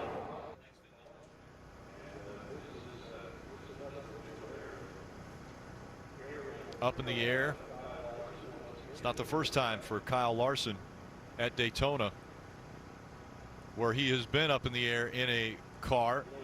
If we go back to 2013 in the Xfinity Series, Kyle Larson up into the fence. That's actually the engine that had come out of that car. They got caught up in the catch fence. The front end of the car completely torn off. So Kyle Larson up in the air once again at Daytona, this time in the Monster Energy Cup Series. And the result of this, top three: Ty Dillon, David Ragan, A.J. Allmendinger. Ricky Stenhouse Jr. was involved in the incident. And Rick, these tri-ovals, that is the concern. The cars come through, they're not very loaded, and as they get hit, coming to the start-finish line is normally where we see all the action. As they get hit by other cars, it kind of propels them up into the air. And unlike the backstretch, the front stretch, that catch fence is coming at it. So this is on board with A.J. Allmendinger, seeing right out of the helmet cam. You see the 42 off to his right, goes airborne, and that's it. The 47 is past the accident. He, at this point, could just stay wide open. Yeah, it's clear from that angle. The 42 definitely came up.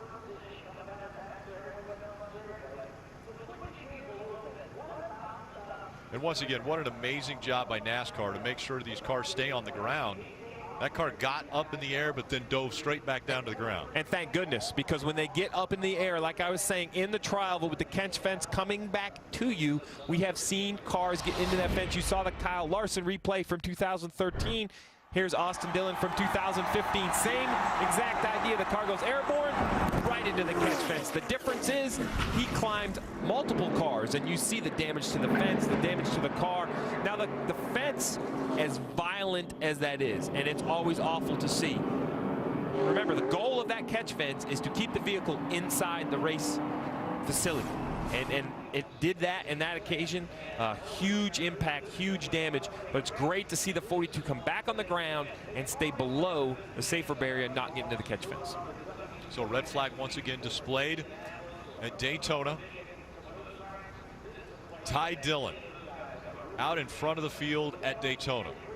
David Ragan, AJ Allmendinger, the top three at Daytona with it'll be 5 laps to go when they come back by the start-finish line. Rick, we talked about safety innovation, and it's not just soft walls, Hans devices, and seats, but the body itself. We go back into the vertical wind tunnel, and we see right here, as we spin the car around, the air goes up over the roof. That creates this low pressure that actually lifts the roof flap up, slowing the air down. Much like an airplane wing, when that thing gets backwards, it creates lift. You got to get that lift out, Jeff. That's right. Underneath the hood, you have all this pressure. The hood flaps actually open up and release that pressure and keep the front of the car down. So the roof doesn't have a hole in the roof. It's just like an airplane wing, like you see when an airplane's trying to slow down, the flaps come up. It's just like that. With the hood, it actually opens up and lets the air out from underneath the hood. And that's basically the problem with race cars. Are they're designed to make downforce, they're designed to seal up. Well, what happens is when you take that vehicle that's sealed to the asphalt and it even just breaks the seal a little bit and gets a little bit in the air, it instantly turns into an airplane, and it wants to fly. It wants to fly like a wing. NASCAR had to come up with devices that weren't there all the time, but they would deploy in certain situations. That's what the roof flap and the hood flaps do. And luckily enough, there wasn't another car that drove underneath the 42 car. Had a car driven underneath the 42 car. There's nothing roof flaps or anything else could do at that point. So fortunately had a place to come down on the racetrack cleanly. Another wild ride for Kyle Larson at Daytona. Take a look at who's involved in this crash on lap 153 of the scheduled 160 lap race. Ricky Stenhouse Jr. running so well. Was up front. Matt Kenseth as well has led laps. Ryan Blaney, Matt DiBenedetto, Kurt Busch, Kyle Larson, Darrell Wallace Jr., Michael McDowell. Quite a few cars involved in this one to bring out the red flag. One driver who's familiar with getting a win at a restrictor plate track is the driver of the 38, David Ragan. Let's see if we can chat with David. We'll try to dial up his radio. Hey, David, it's Jeff Burton in the NBC booth. You got us? Yeah, I got you, Jeff. What's going on? Well, you sound pretty calm. We're not. From what we've been watching, it's been pretty wild. How's it down there? Yeah, I mean, our Shriners Hospital for Children Ford drove really good tonight, so it's allowed me to be aggressive and allowed Derek Finley to make some good pit calls on pit road. We haven't, had to take 4 tires every single time, so our car drives really good, and, hopefully we can have a little bit of help here with just a few laps to go and see if we can't make it interesting. Well, David, we've seen you so close to winning the Daytona 500. We've seen you win here in the 400. We've seen you win at Talladega. You obviously know how to drive these racetracks. Without telling your competition what you got on your mind, how are you going to get this race won? Well, I won't be able to do it myself. I've got to have somebody to help push me a little bit. I wish my old teammate David Gillen was out here that he could help me a little, but I've just got to make moves that the car behind me can follow, and just try to read what they're doing the best way that I can in my rearview mirror, and try to make the right moves that will allow him to push me pretty hard, because everybody's going to be really aggressive. I'm sure we'll be 3 wide these last few laps, so we're just going to keep being smart, driving hard, and hopefully we'll have an opportunity coming off of turn 4. Well, David, we really appreciate you letting us talk to you. We're going to leave you alone now that you focus on trying to get this race won. Good luck. All right, everybody stay tuned. It's going to be exciting. Nobody is going to be changing the channel with just 5 laps to go. David Ragan, I mentioned, has had success at restrictor plate tracks. His first win, July 2nd, 2011, right here at Daytona. All smiles. And then his second career win came at Talladega. Yeah, he mentioned his teammate David Gilliland. Well, this is why he wishes he was out there behind them, because this run from really mid-pack to the front at Talladega was purely created off those two guys right there sticking with one another. David Gilliland never left his rear bumper, was committed to his teammate, and that allowed David Ragan to make those moves. So the cars once again now rolling, gone from a red flag condition to yellow flag condition. Ty Dillon out front, David Ragan running second. AJ Allmendinger is third. Let's see if we can chat with him before he gets too focused on the restart. AJ, it's the guys in the booth. You with us? Yeah, I got you. Well, Bud, you've been giving us some incredible shots with that helmet cam tonight. Coming to 5 to go, how are you going to make this happen? Just kind of see which line the 13 picks, and can't really, you know how it is, can't really set a plan here. Try to pick the best time for the best run, and got to look in the mirror a lot. There's a lot going on, but you know we've got this Kroger Click List Chevy up front. Did the plan that we wanted to way in the back for the first half of the race. It's come to us. We got a shot. That's all we can ask for. Well, AJ, thank you for riding along, letting us ride along. We really appreciate it. Good luck, man. Try to make this thing work. 10-4. Thanks, guys. Look, can I say that we're coming to 5 to go for a race win, and we just talked to the guy running second and the guy running third. I mean, that is incredible that they're willing to take that time, and by the way, can refocus, can say, okay, it's a red flag, I'm gonna catch my breath, have a little conversation, and then turn the switch and go try to win this race. Kelly. What a relief it is to see Kyle Larson okay and released from the care center after going airborne. Kyle, what did you feel behind the wheel of the 42?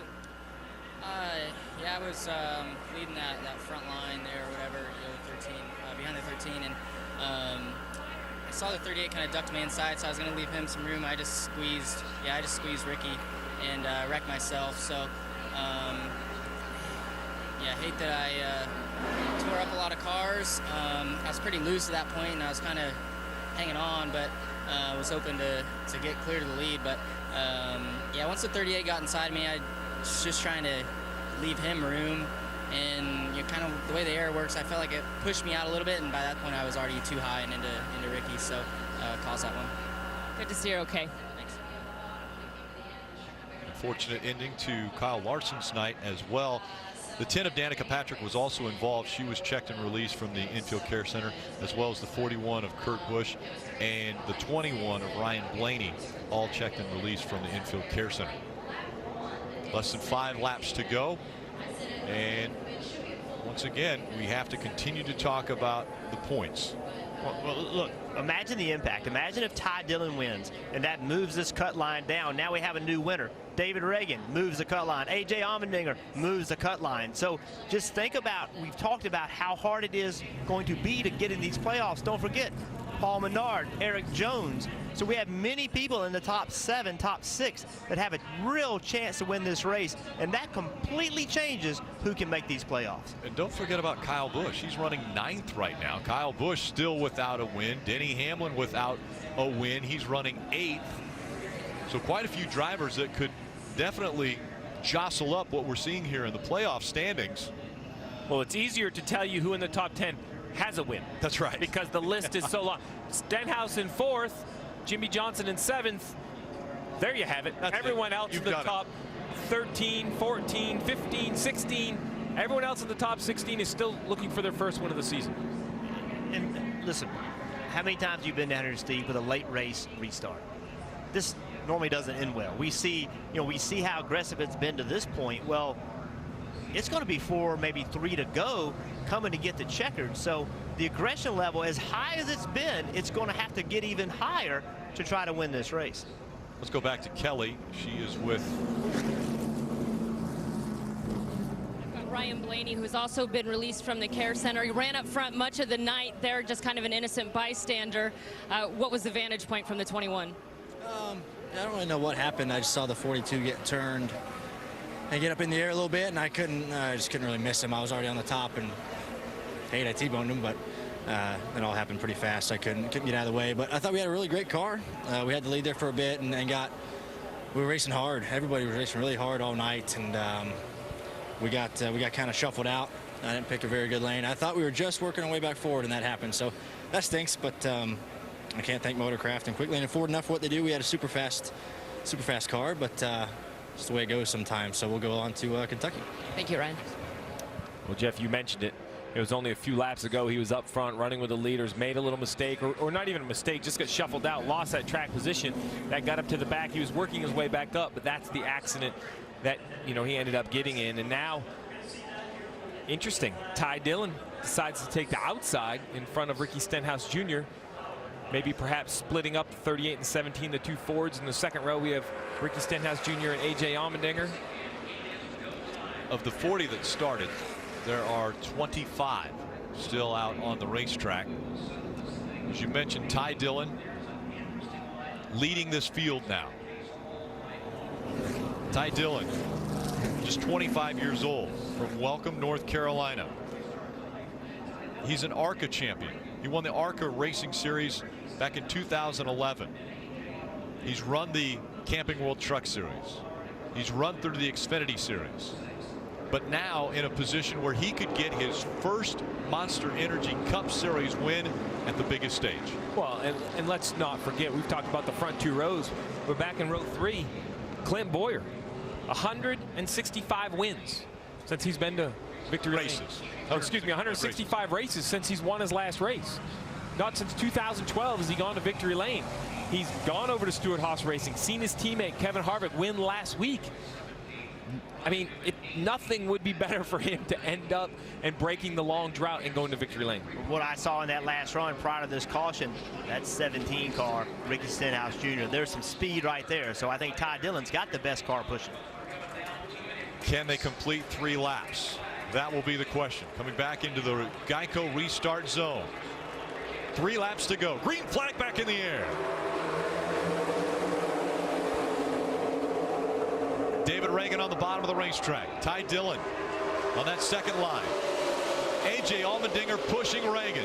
And a good push he has as Reagan now has cleared that outside line.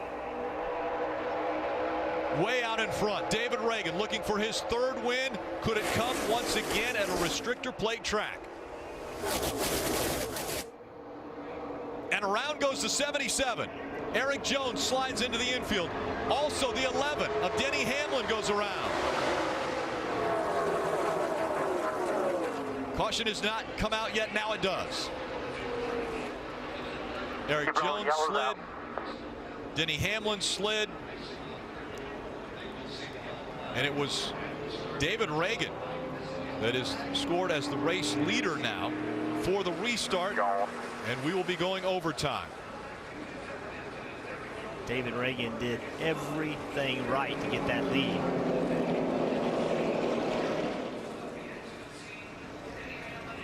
Take a look. This was mid-pack where we saw Eric Jones pop out of.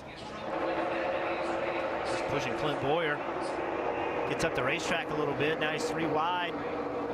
One car, Jamie Murray, moved down on the side of him, just pushed him to the side. I'm not sure what happened to the 11. I saw the 11 shoot out of the screen. Not sure what made him go to the left, but Jamie Murray, I think, just for some reason darted to the left. Take a look at the 24 as well with the 11. As we see Eric Jones sliding.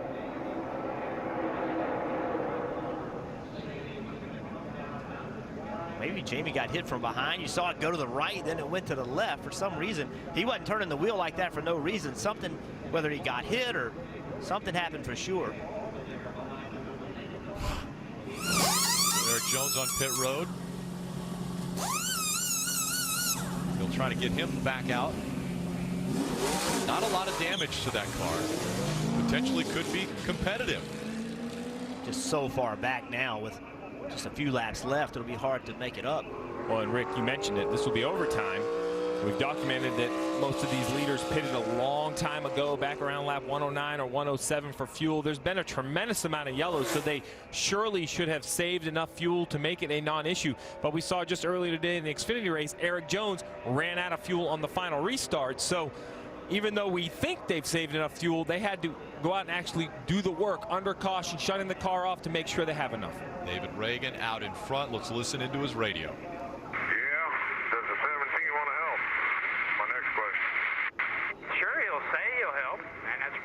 Best shot we got. David did really good on the bottom there. As long as he'll push us, I think that's our best bet. It would be two Fords working together against two Chevrolets.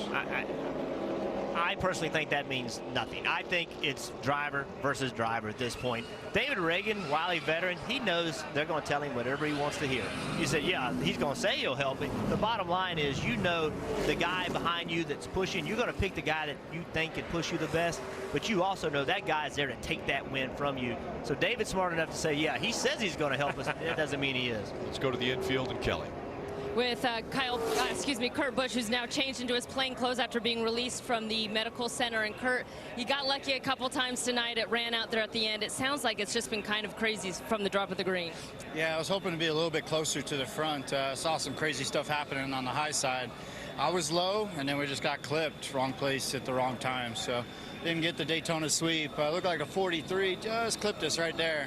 And I'm good. You know, the cars are very safe. Got to thank NASCAR for that. But just didn't get the job done for Monster and for Haas and for Ford. We're really hoping for a Daytona sweep. But, hell, it's the way it goes. I mean, we're all kind of in a funnel, and there's nowhere to go to the low side. Like, I can't even go further left because then I'll just rip my splitter off in the grass. Maybe we can look at something that we can put in the flat area so we have more runoff area to escape wrecks. Thank you, Kurt.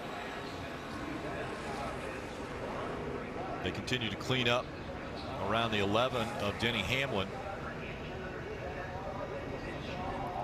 And Hamlin looked to have gotten some contact from the 24 of Chase Elliott.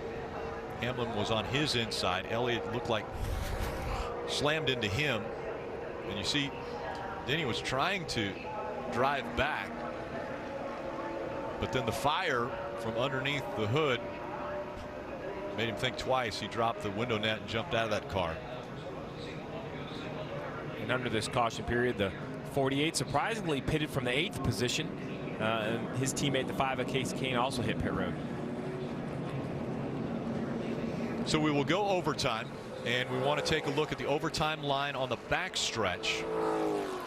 Once they get the green flag, if the leader gets to the overtime line before a caution comes out, the race will be official if a caution comes out after the leader has passed that overtime line. If they don't get to the overtime line and a caution comes out, NASCAR will try to restart the race, and they'll do that as many times as they have to get a green flag finish. And Jeff, you brought it up in the Xfinity race today that ended under overtime after the leaders got across the line. The caution came out. That everyone has to think about that as a start-finish line. These leaders on the restart, I mean, we've seen how aggressive they are. There's a good chance that it could end any point near that line. So they need to be very aggressive through 1 and 2. Right there is Adam. That is David Reagan's older brother and probably his biggest fan. Such a nice kid, goes around, talks to everybody. Hometown favorite.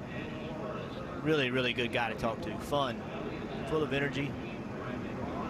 David Reagan got his break in what Roush called the Gong Show. It was their talent pool that they tried to figure out the next driver to put behind the wheel of their car.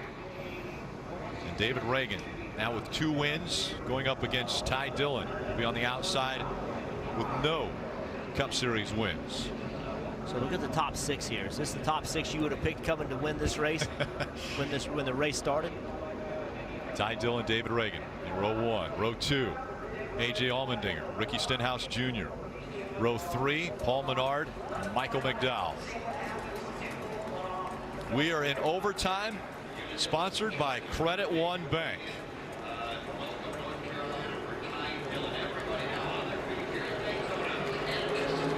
Two laps to go. Reagan on the inside, Dillon on the outside. Green flag back in the air.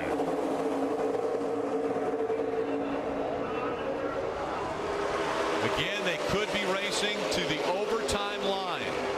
Side by side as they go through 1 and 2.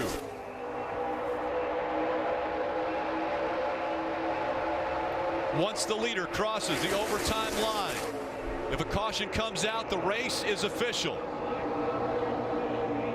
They're going to get to it. They do. Now the fight back to the finish. They've got a lap and a half to go. 17 hard. Here he comes. Here comes the 17. Ricky Stenhouse Jr., a power move on the inside. He takes the lead. David Raga saw that line coming from the top, thought he needed to block that. Stenhouse had such a run on the bottom, he didn't get the right car blocked. Stenhouse Jr., white flag in the air. One more time around. Michael McDowell in the 95 running second. A slide by the 24 of Chase Elliott. That's before they get into turn 1. The caution hasn't come out yet. They want him to be able to race back to the checkered flag. Paul Menard now moves up to second. Clint Boyer's in third. Clint Boyer trying to find a line, trying to get some momentum. Ricky Stenhouse Jr. wants to stay right on the double yellow line. Ricky Stenhouse Jr. looking for his second win in the Cup Series. He's going to get it at the biggest stage. Stenhouse Jr. wins at Daytona. Good job, buddy.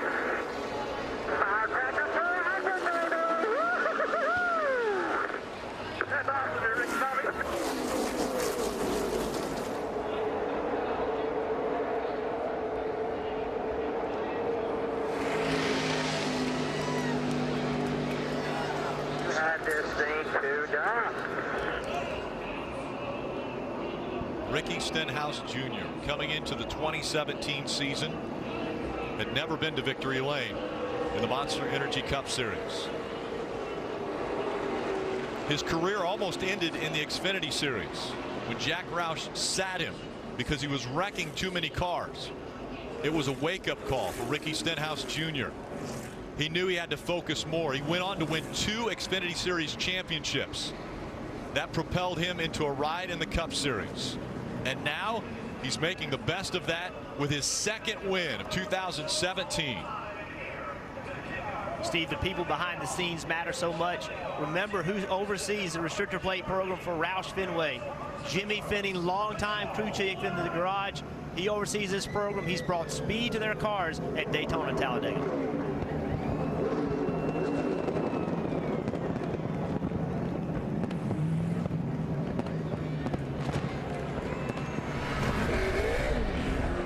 This moment presented by Sunoco, fueling victories all season long. Stenhouse Jr. on this 4th of July weekend, helping with quite a few of the fireworks on the track today and tonight. And now celebrating in front of the grandstands for all the fans to enjoy. What a race they've been able to see here at Daytona. Right on the finish line. He's climbing out of the car as he's doing the burnout.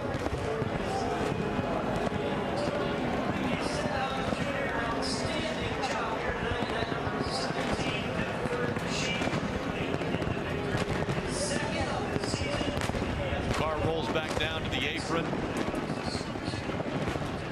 He's going to climb out and have a better listen to the roar of the crowd. Look at the celebration on top of the car.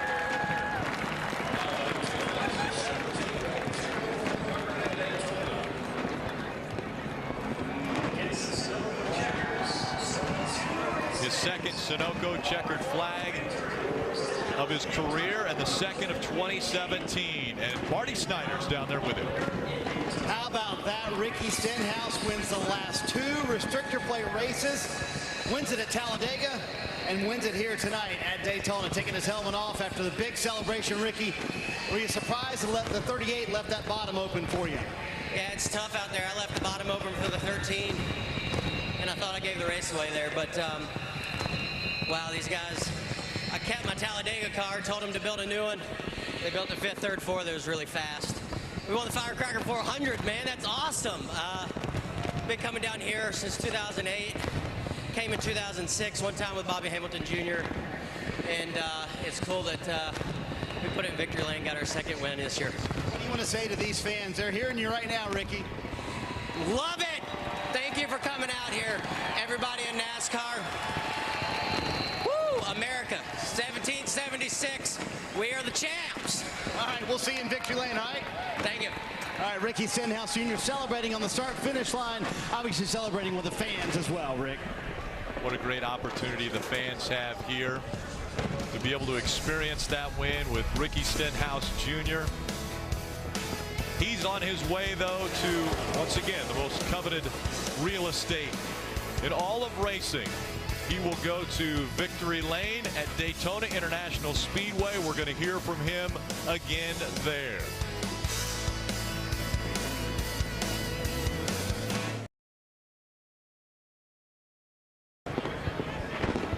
Welcome back to Daytona. Officials will check the lug nuts on the 17 as he makes his way to victory lane. All smiles for Ricky Stenhouse Jr.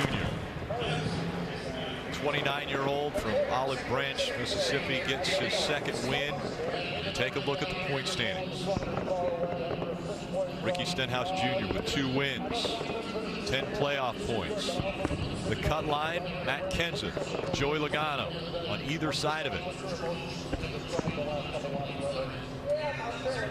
9 races until the playoff will be set at Richmond, and that cut line is extremely tight between Kenseth and Logano. And there's still all these big names without win. Ricky Stenhouse Jr. doing his job, getting his 2nd win, but all kinds of big names that if they continue to win, it's going to completely change that picture as we move through the summer.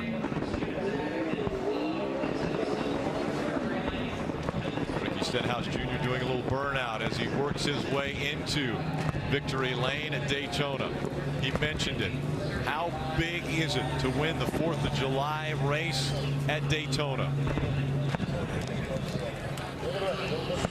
He shuts it down, and his crew chief right there to celebrate with him. Another big win for Ricky Stenhouse Jr. Danica Patrick making her way over to congratulate Ricky.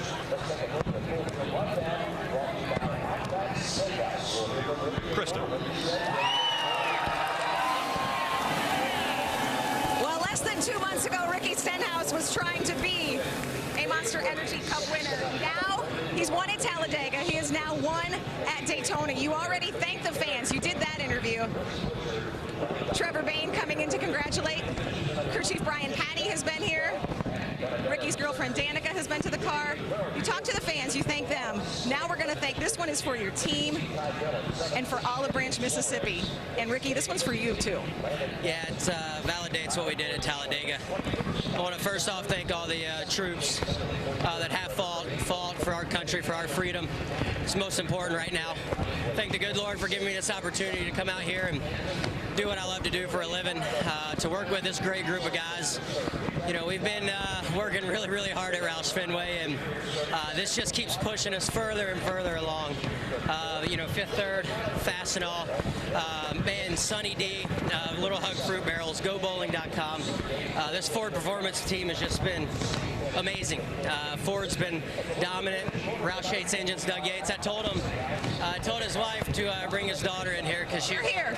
Biggest fan. I told her I'd meet her in victory lane, so it's just really cool. It's going to be I had a 4th of July party planned. You're going to need to plan another one. Just got a little bigger. With the 2-year-old, I wanted to ask if the 2-year-old version of Ricky Stenhouse, or 3-year-old, the one that jumped on the dirt bike, would have known that you, at 29 years old, would win at Daytona. What would that little guy say? It wouldn't believe it. You know, my dad has taught me for a long time, you just got to keep working hard. You know, sometimes when things aren't going right, you just got to keep working hard. You can't give up. And I wish they were here. Mom, Dad, and my sister, they're at the lake hanging out this weekend. But, you know, I can't wait to see them and talk to them a little bit later. Like I said, the party's going long into the night in Olive Branch, Mississippi, where Ricky grew up, and it is in Daytona. And that 4th of July party that Ricky Stenhouse is going to throw, like he said, just got a whole lot bigger. 0 for 157 to start his Cup Series career. 2 for 8 out of the last 8 races for Ricky Stenhouse Jr. Stay tuned for post-race coverage on NBCSN with Krista, Kyle, and DJ. Next week's races from Kentucky, also on NBCSN. What a night it has been at Daytona.